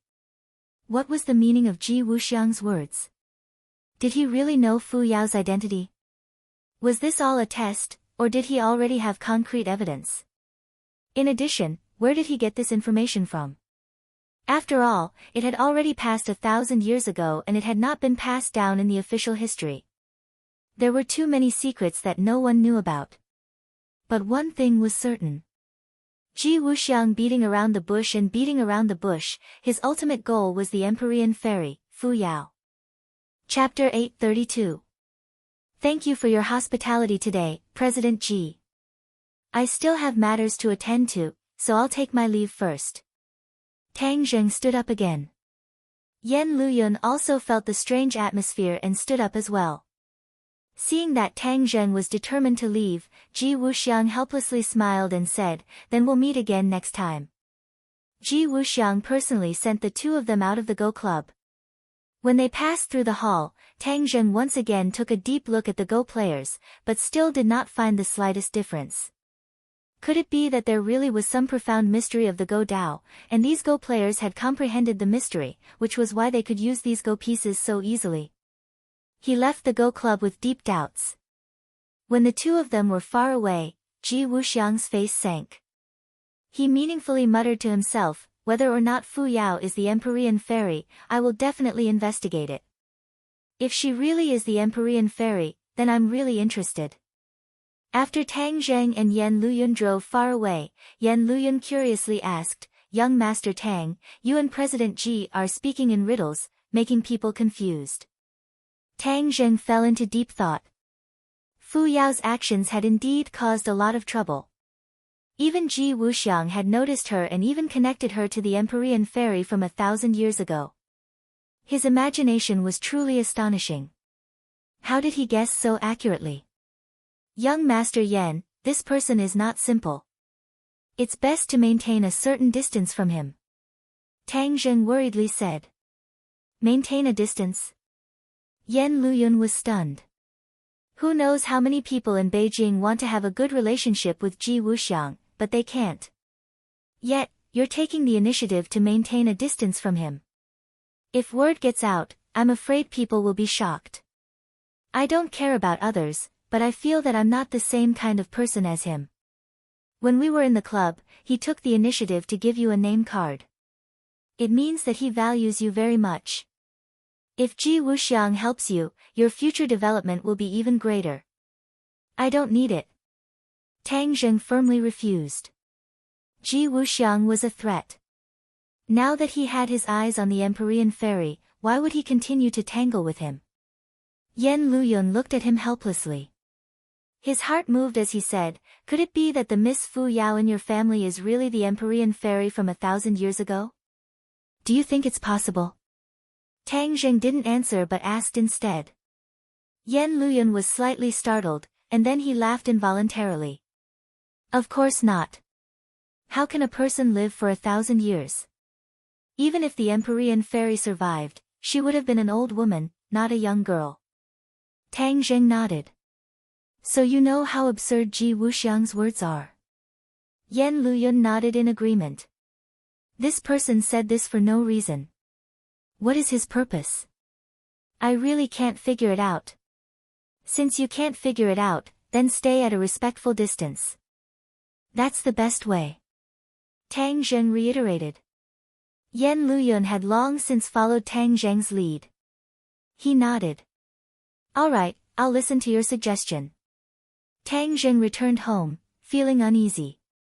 Ji Wuxiang's unfathomable appearance and those strange chess games appeared in his mind from time to time. He just happened to see the Empyrean fairy walking towards him. He called out, Fu Yao, can you come to my study for a moment?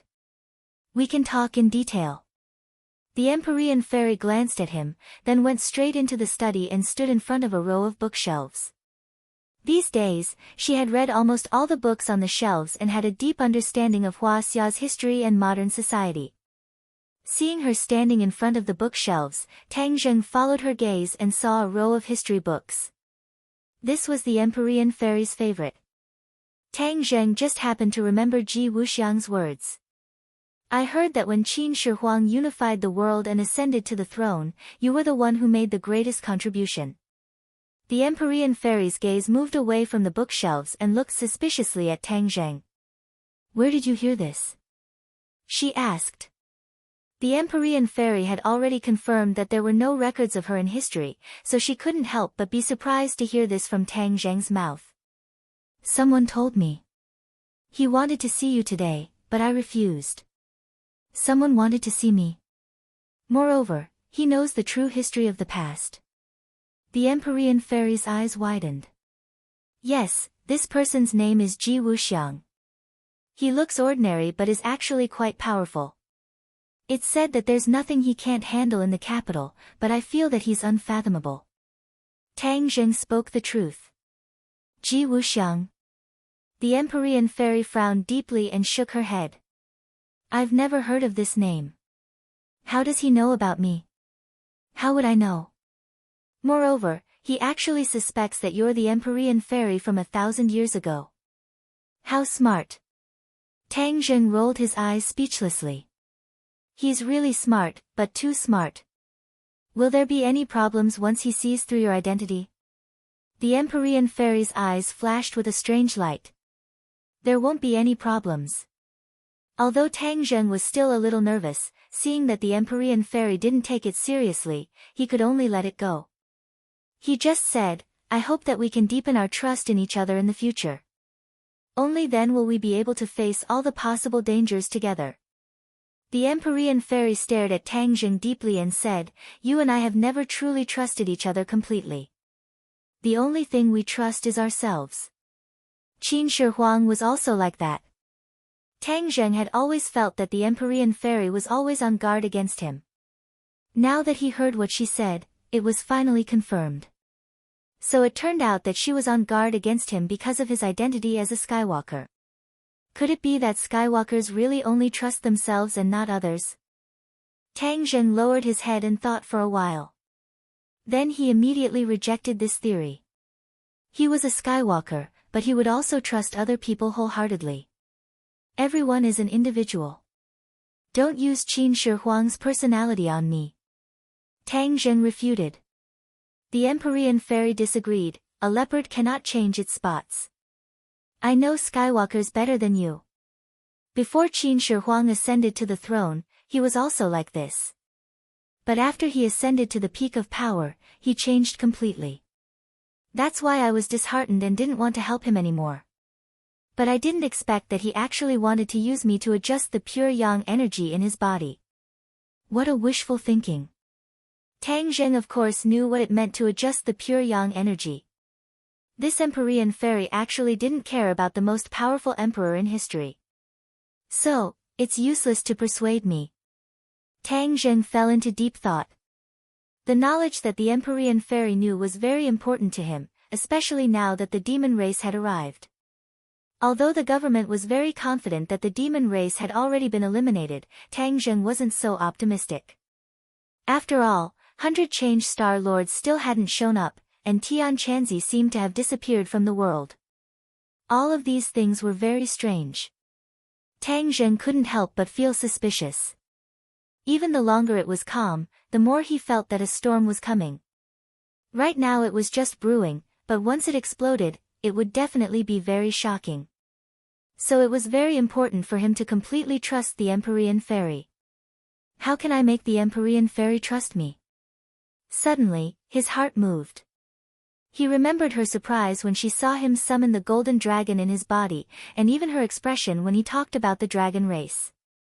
Tang Zheng had reason to believe that she would definitely be very interested in dragons. In the past, Tang Zheng avoided talking about dragons, so she didn't talk about anything either. Every day, she just carefully taught Nana. If he really wanted to gain her trust, perhaps dragons would be a breakthrough. Take her to see the five-clawed golden dragon. This idea emerged in Tang Zheng's mind, and then became very strong.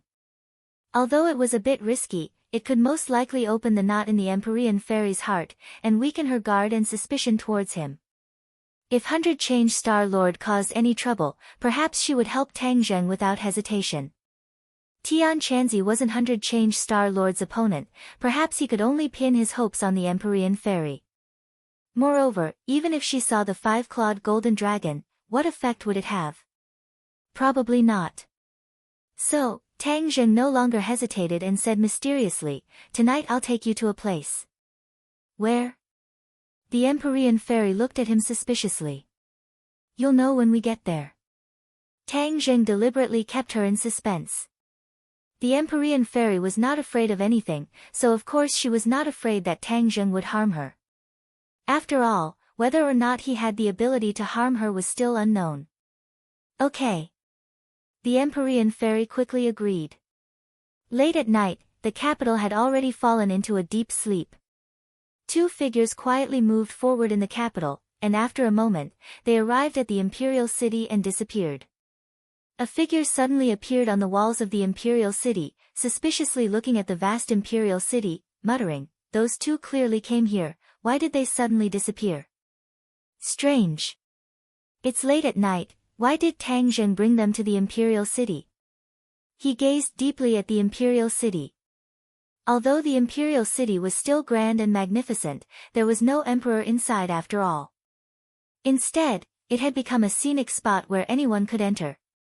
With the addition of people, the prestige of the imperial city was naturally reduced by a lot. This imperial city is no longer as grand as it used to be. What's there to see? Where did they disappear to? He was puzzled. Tang Zheng and the Empyrean fairy entered the imperial city, and the Empyrean fairy's curved eyebrows immediately knit together. She asked in bewilderment, "What's so strange about this place?" She had clearly sensed that something was strange, but she couldn't explain it clearly, so she asked this question. Tang Zheng faintly smiled, "Please follow me, you'll know in a moment." The Empyrean fairy deeply stared at him, thinking, I want to see what kind of medicine you're selling in your gourd. Thus, she silently followed behind him. After walking through a long passage, a dignified and mysterious aura rushed over, and her eyes couldn't help but fiercely jump a few times. Her breathing gradually became rapid, and her eyes widened as she stared fixedly at the end of the passage. There was a golden light coming from that side, and a kind of frightening aura was growing stronger and stronger. This aura even gave off a familiar feeling. Chapter 833. The five-clawed golden dragon hovered in front of them.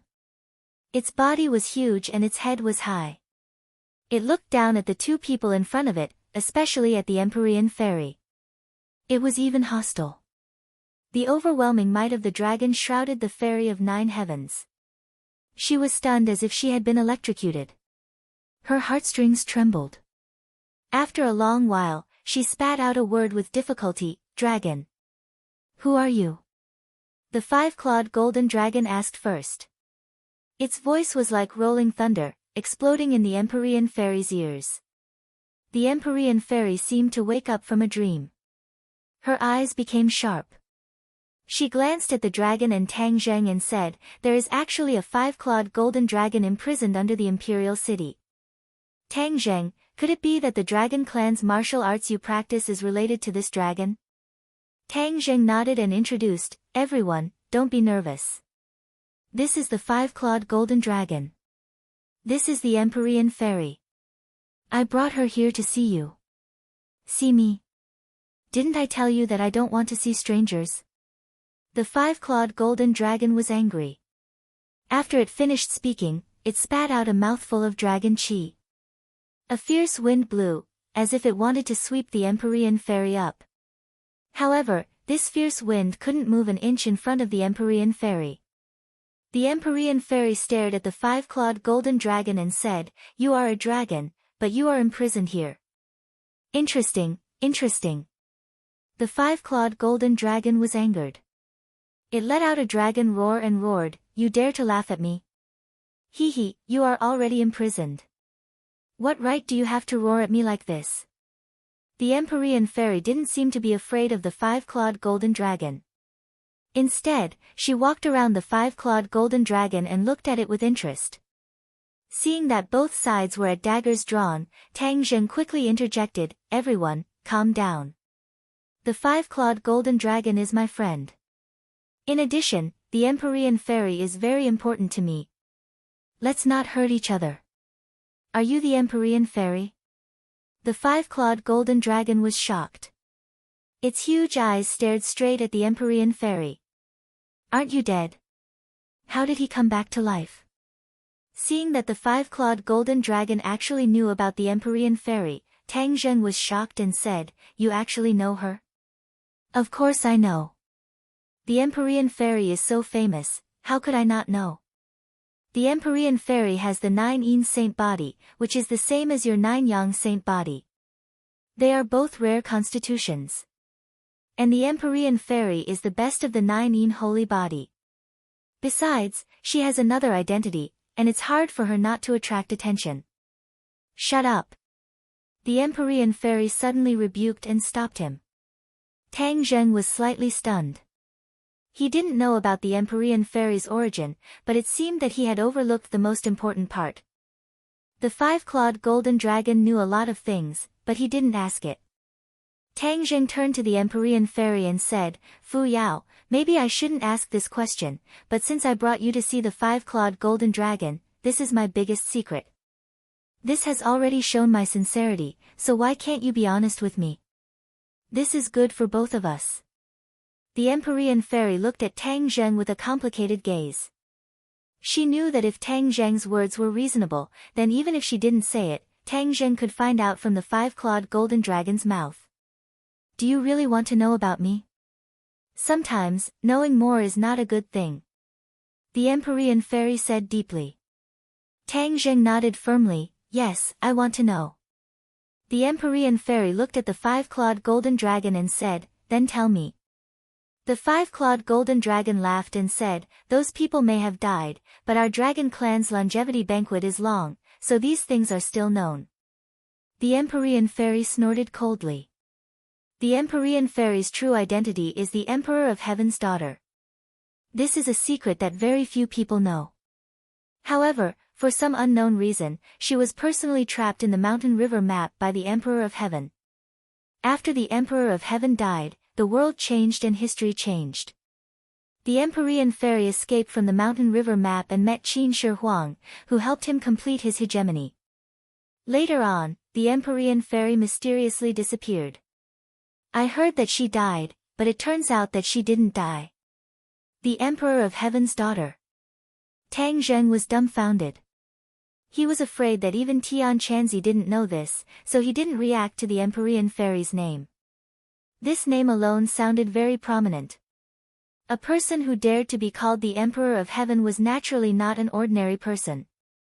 Looking at Tang Zheng's reaction, the five-clawed golden dragon guessed what he was thinking and said, the Emperor of Heaven was a descendant of Fuxi. His cultivation was extremely shocking, so he was crowned as the Emperor of Heaven, the Lord of Heaven. You can imagine what it means to be the Lord of the Heavens at that time. Tang Zheng looked at the Empyrean fairy with shining eyes. It turned out that her background was so great. Ji Wuxiang mentioned the ancient Fu clan, which probably knew the Empyrean fairy's true identity from somewhere, so they valued her so much. Imagine, if Ji Wuxiang confirmed Fu Yao's identity, what would happen? What action would he take? Or, what use would Fu Yao have for him? Tang Zheng couldn't figure it out, so he asked the question in his heart. Hearing this, the Empyrean fairy was startled and unnatural. She asked, "You mean that Ji Wuxiang also knows my identity as the Emperor of Heaven's daughter?" Tang Zheng hesitated and shook his head, "I'm not sure, but I have to be careful. This person is unpredictable. However, if he really knows this, what can he do? What use do you have for him?" The Empyrean fairy's eyes flickered, and she hesitated. Obviously, she didn't want to mention it. The five-clawed golden dragon laughed, "The Empyrean fairy is very useful. She should be the last survivor of the Fu clan, and only he knows where the gate of heaven is." Hearing this, the Empyrean fairy's face became very ugly, and she glared at the five-clawed golden dragon. "What is the gate of heaven?" Tang Zheng asked curiously, thinking that this trip was worth it. Not only did he find out about the Emperor of Heaven's daughter, but now there was a gate of heaven. Just the name alone was not simple. The five-clawed golden dragon ignored the look in the Empyrean fairy's eyes and said, "The gate of heaven is a secret place of the Fu clan.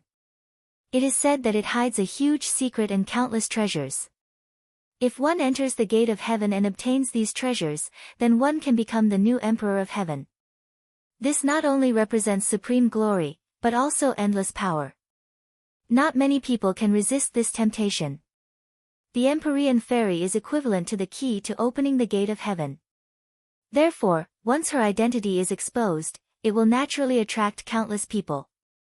Tang Zheng suddenly realized that the Empyrean fairy probably also knew this, which was why she lived in seclusion after coming to the capital in order to protect her identity. However, her name was not changed, and no one would have thought that Ji Wuxiang, with just a name and her actions, would be able to connect her to a person from 1,000 years ago. This caused her identity to be in danger of being exposed. The gate of heaven is a secret place of the Fu clan. How can outsiders be allowed to enter? No one should even think about touching it. The Empyrean fairy said coldly, emitting a murderous aura. The five-clawed golden dragon laughed, "You may think this way, but others will not think this way. No one will ignore such a huge opportunity." Tang Zheng recalled Ji Wuxiang's expression and his heart trembled, saying, "I'm guessing that Ji Wuxiang is most likely because of this matter. That old fox, he looks harmless, but he actually has this idea. If anyone dares to have this idea, I will definitely not let them go. I want to meet this Ji Wuxiang," the Empyrean fairy said resolutely. "Ah." Tang Zheng was shocked, "It was not easy for me to brush him off. If you take the initiative to deliver yourself to him, won't it be dangerous? If we allow him to scheme behind our backs, then it will be even more dangerous. Moreover, this is not my style. I, the Empyrean fairy, have always been straightforward. I want to find out his true goal. Tang Zheng speechlessly rolled his eyes. He did not know whether this was a good thing or a bad thing. Let's think about it at length. Tang Zheng tactfully advised. He was still not at ease with Ji Wuxiang. This person was evil, and he did not want him to know the real situation of the Empyrean fairy. You are a grown man, what are you being so wishy-washy about? Could it be that you are afraid that he will harm me? The Empyrean fairy asked unhappily. Tang Zheng smiled embarrassedly. Wasn't this exactly what he was worried about? This is no longer a world filled with experts. In this world, if anyone wants to harm me, then they have to consider their own strength. The Empyrean fairy said confidently. During this period of time, the Empyrean fairy had gained enough understanding of the modern world. Although the modern world was technologically advanced, in terms of personal strength, she was confident that no one could be her opponent. This was why she was so confident. Tang Zheng was speechless. The five-clawed golden dragon laughed and said, Tang Zheng, you are actually worried about the safety of the Empyrean fairy. Your worries are groundless. Do you know how high her cultivation is? This was a question that had always puzzled Tang Zheng. He looked at the five-clawed golden dragon blankly and asked, how high? If I am not mistaken, she should be in the apotheosis stage. The five-clawed golden dragon deduced. The Empyrean fairy did not refute, which obviously meant that she agreed. Tang Zheng's heart skipped a beat. He had been guessing how powerful the Empyrean fairy was, but he did not expect that she was in the apotheosis stage, which was much higher than Tian Chanzi.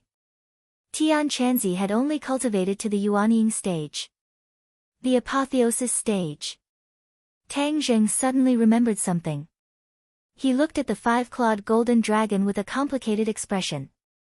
The five-clawed golden dragon guessed his thoughts and said, if someone in the apotheosis stage can break the formation of this imperial city, I will be able to see the light of day again. Tang Zheng nodded suddenly. This was what he had agreed with the five-clawed golden dragon. That was why the five-clawed golden dragon had helped him time and time again. Now that there was a ready-made master of the apotheosis stage here, didn't it mean that the five-clawed golden dragon could be free soon? The five-clawed golden dragon's eyes became deep, but it could not hide the excitement in them. It had been imprisoned here for hundreds of years and had been looking forward to seeing the light of day again. However, if it waited for Tang Zheng to reach the apotheosis stage, it would take a long time.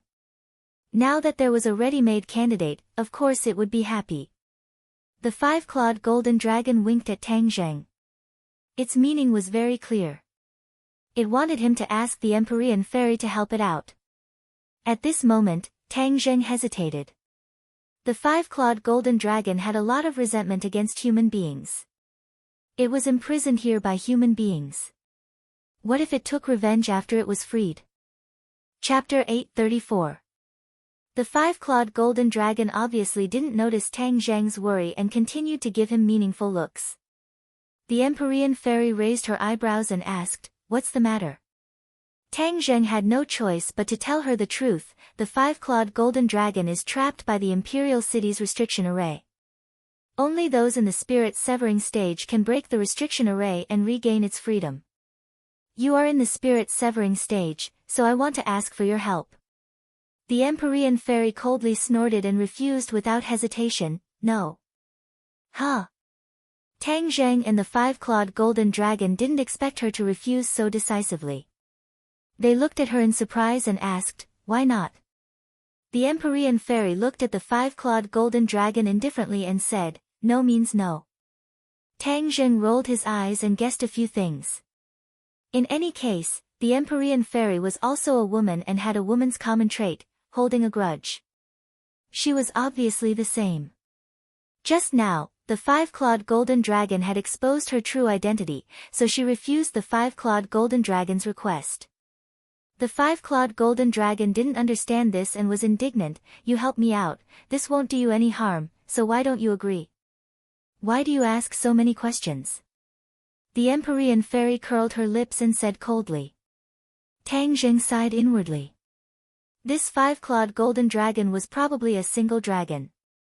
It didn't know how to read the mind of the opposite sex, so how could it pick up other female dragons? The five-clawed golden dragon angrily roared and swayed its body, as if it wanted to teach the Empyrean fairy a lesson. However, the Empyrean fairy was not afraid at all. Instead, she took a few steps forward and approached the five-clawed golden dragon.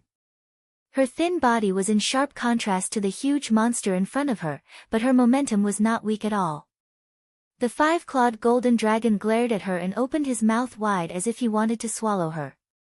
But in the end, he restrained himself and said unwillingly, "If it weren't for Tang Zheng's face, I would have swallowed you in one gulp." The Empyrean fairy sneered, "You don't have to give him face.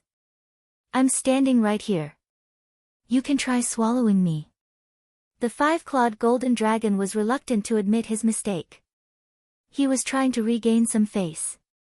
But, the Empyrean fairy had unexpectedly rebutted him. He didn't know how to respond. The five-clawed golden dragon was extremely embarrassed. It angrily turned its head away. Out of sight, out of mind. Tang Zheng didn't know whether to laugh or cry as he looked at this scene. He originally thought that the five-clawed golden dragon was so high and mighty that no one could control it. But now, it seemed that this was not the case. Everything had its vanquisher. The Empyrean fairy was actually able to subdue it and make it suffer, but there was nothing it could do. In fact, he was relieved. If the Empyrean fairy had agreed to his request, the five-clawed golden dragon would have been freed. This meant that there were too many unknowns that he couldn't control. This was not a situation he wanted to see. Now that the Empyrean fairy had refused, everything could be maintained. This was the best result. The five-clawed golden dragon was angry and stopped talking to them. Tang Zheng simply left the imperial city with the Empyrean fairy and quietly returned home. The person who was following them had already left, so he didn't notice the two of them coming out of the imperial city. The two of them also didn't know that they were being followed. This was enough to show how powerful the person who was following them was to be able to escape their perception. The next day, the Empyrean fairy couldn't wait to find Tang Zheng and ask him about Ji Wuxiang's residence. Tang Zheng also didn't know where Ji Wuxiang lived. This person's whereabouts were secretive. It wouldn't be easy to find him unless he took the initiative to contact him. Since the Empyrean fairy had made up her mind to see him, then he would ask him out and meet him openly to see if he could find some clues. Tang Zheng found Ji Wuxiang's business card, which was given to him at the club. Yan Luyan once said that this business card was not simple and that many people wanted to get such a business card. But now, Tang Zheng didn't care much about this business card. He dialed the number on the card. After a few beeps, Ji Wuxiang's voice came from the other end. "Young Master Tang called me." What a surprise. Tang Zheng was slightly surprised. He hadn't spoken yet, but the other party had already guessed it. This was really not simple. "Boss Ji, didn't you say yesterday that you wanted to see Miss Fu Yao? Where should we meet?" Tang Zheng went straight to the point. "Ha, young Master Tang is really a straightforward person. I'm fishing in the suburbs of Beijing. You can come." Tang Zheng and the mysterious maiden of the 9 heavens drove to the agreed location in the suburbs of the capital. This was a river. The river was very deep and very clear. Not far away was a green mountain, which was completely different from the tall buildings of the capital. Ji Wuxiang sat alone on the riverbank with a fishing rod in his hand. He leisurely stared at the river. Suddenly, the corner of his mouth rose and he said with a meaningful smile, "The fish took the bait." With a flick of his wrist, he raised the fishing rod and a large fish flew out of the water and landed in his hand. Tang Zheng and the Empyrean fairy just happened to see this scene. Tang Zheng praised, "Boss Ji is really in a good mood to find such a place with green mountains and clear water." Ji Wuxiang turned around to look at the two. His eyes fell on the Empyrean fairy and said, "I believe this must be Miss Fu Yao." Ji Wuxiang stared at him as if he wanted to see through him.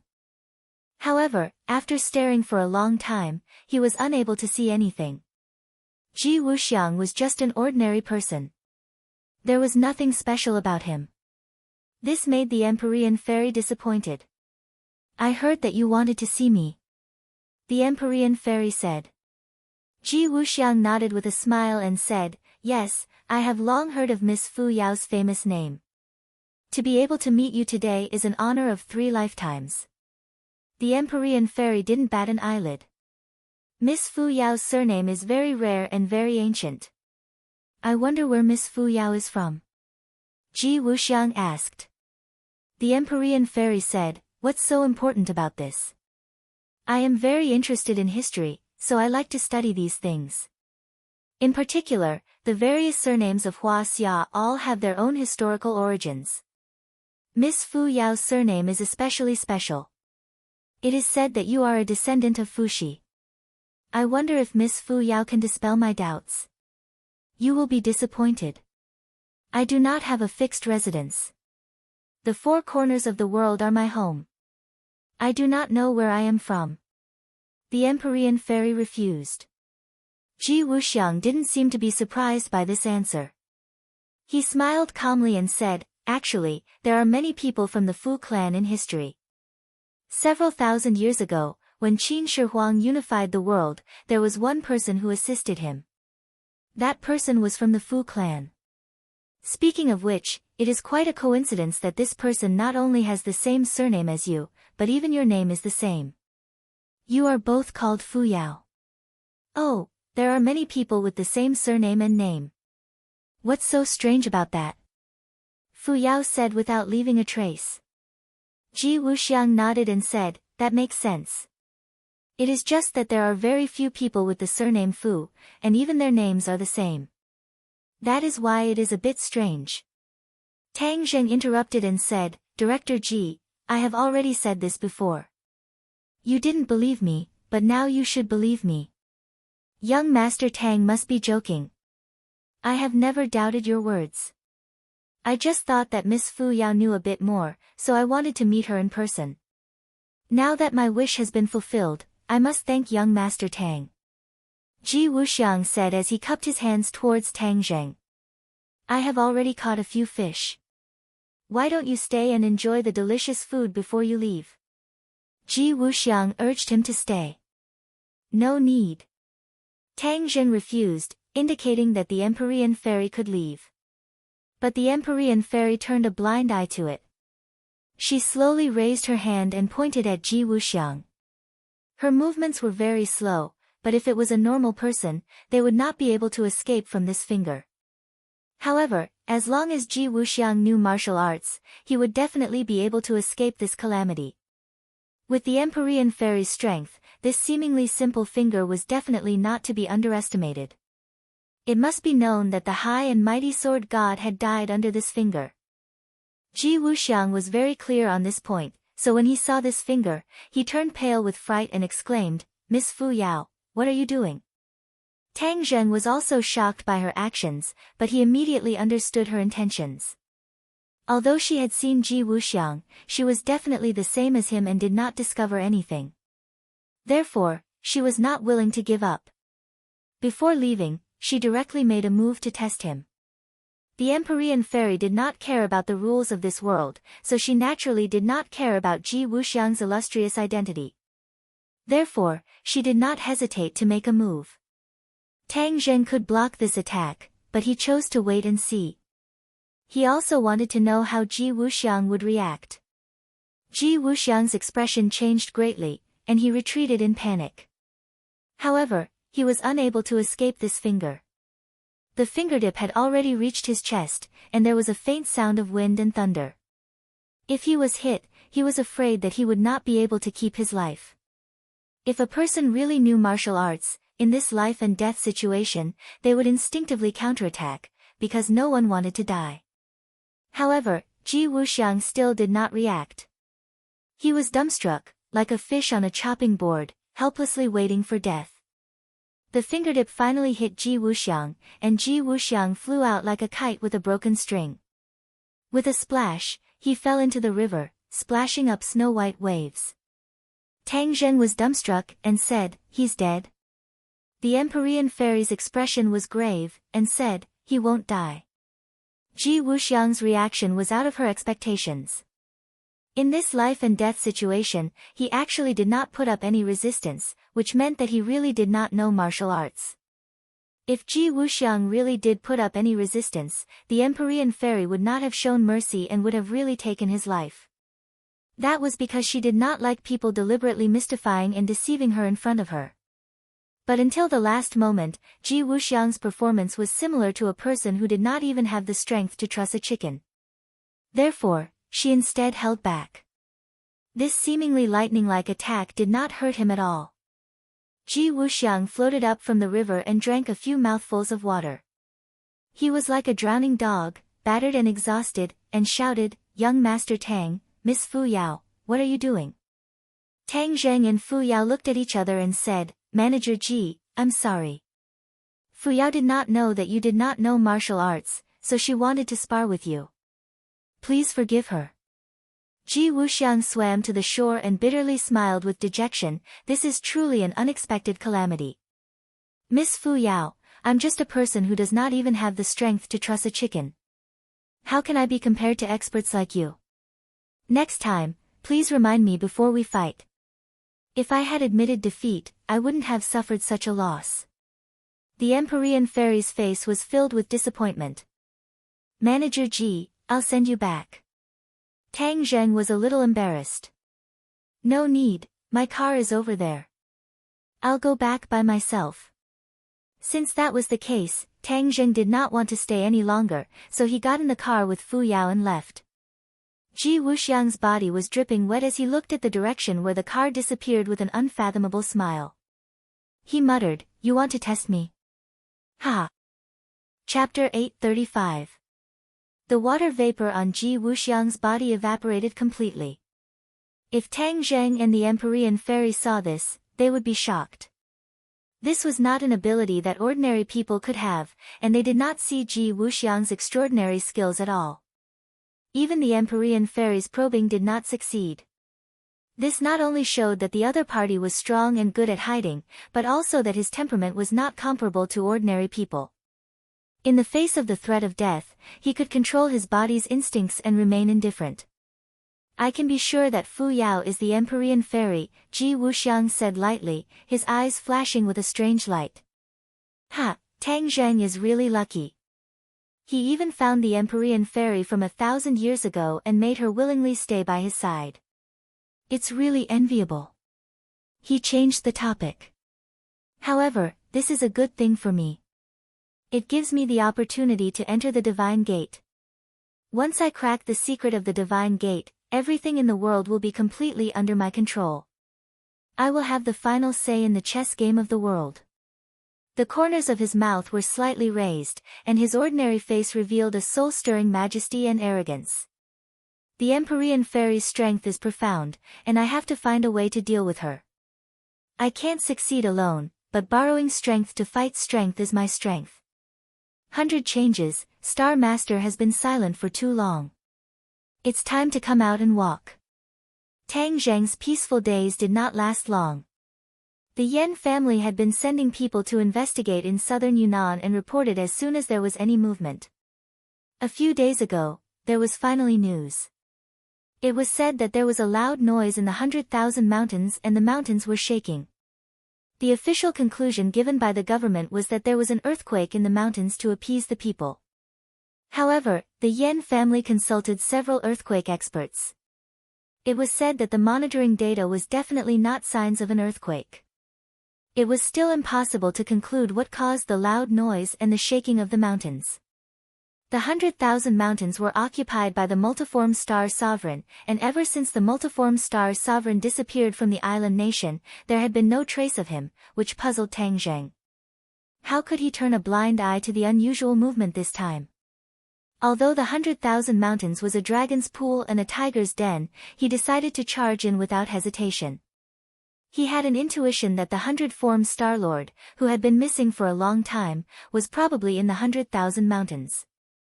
The big commotion this time was probably related to him. Could it be that he was plotting something? No matter what he was doing, Tang Zheng decided to go and investigate, and this trip was extremely dangerous. Marshall and the others took the initiative to volunteer, but Tang Zheng had no choice but to refuse.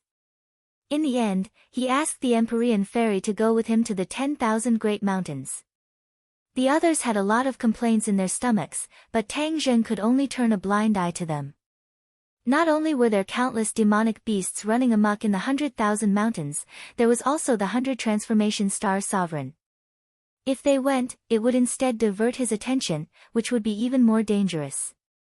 Tang Zheng brought the Empyrean fairy and Xiao Bai and took a plane out of the capital, landing in southern Yunnan on the same day. At the exit of the airport, there was a sea of people.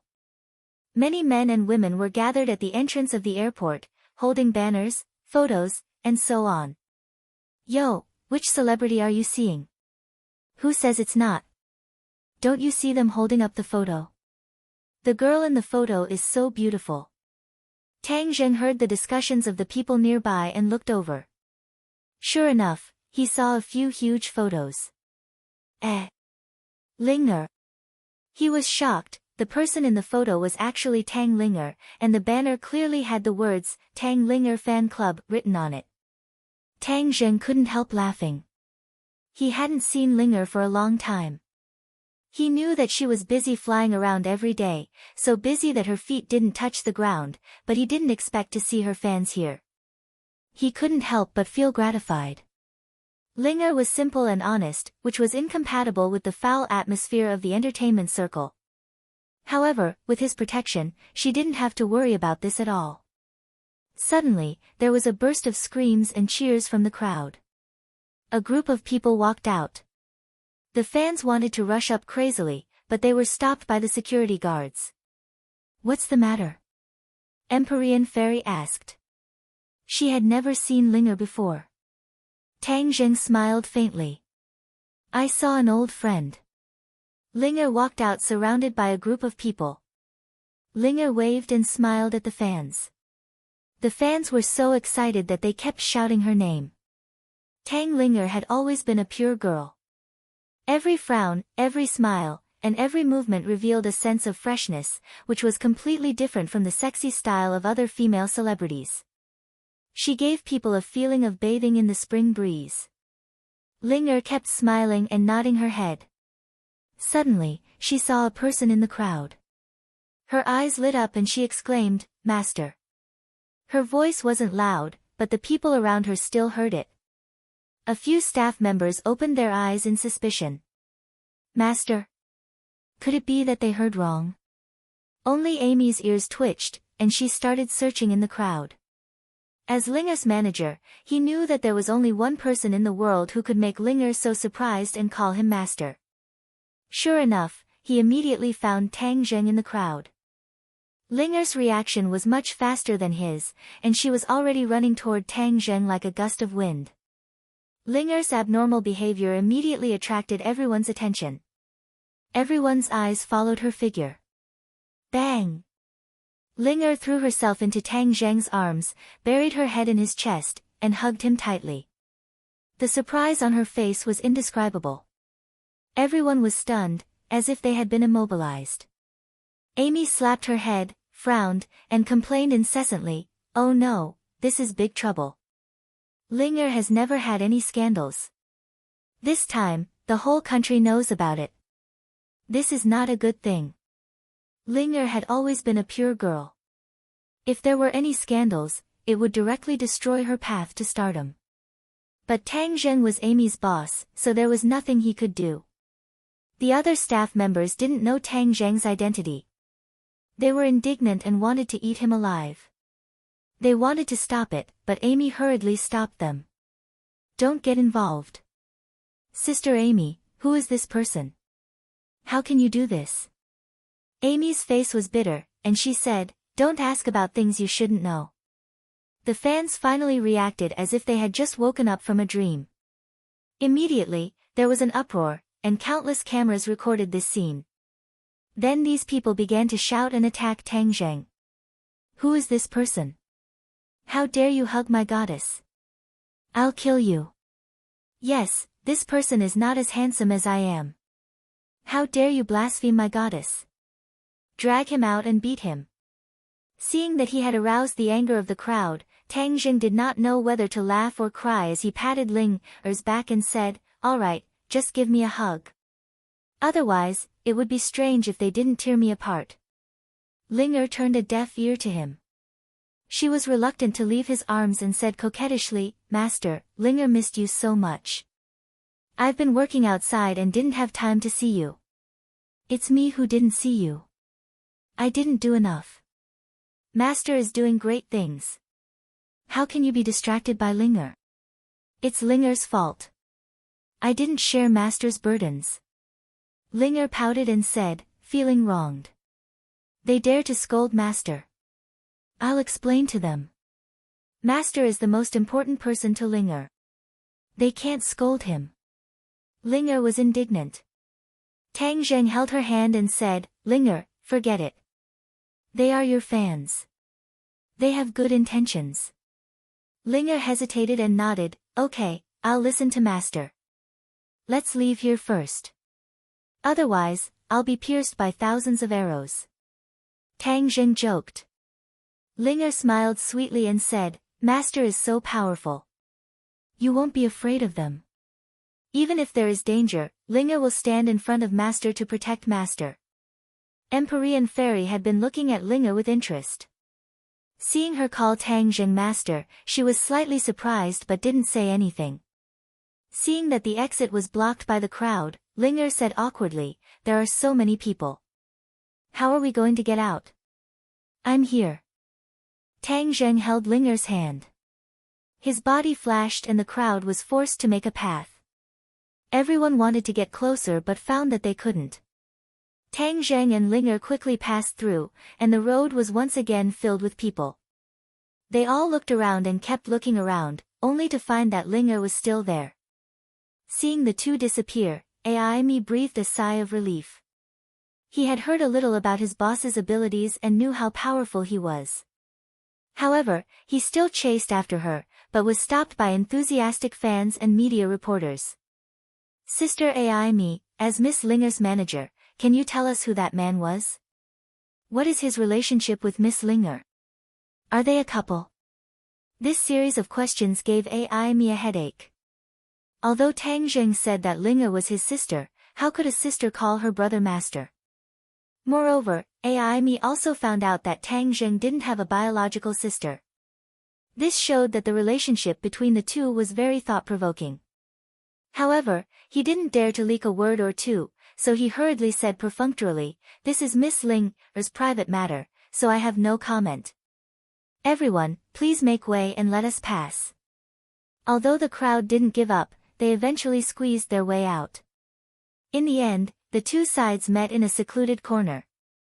Aimi looked at Tang Zheng with mixed feelings, and then subconsciously looked at the mysterious lady of the 9 heavens beside him. Immediately, she couldn't help but suck in a breath of cold air, and her eyes lit up like an incandescent light bulb.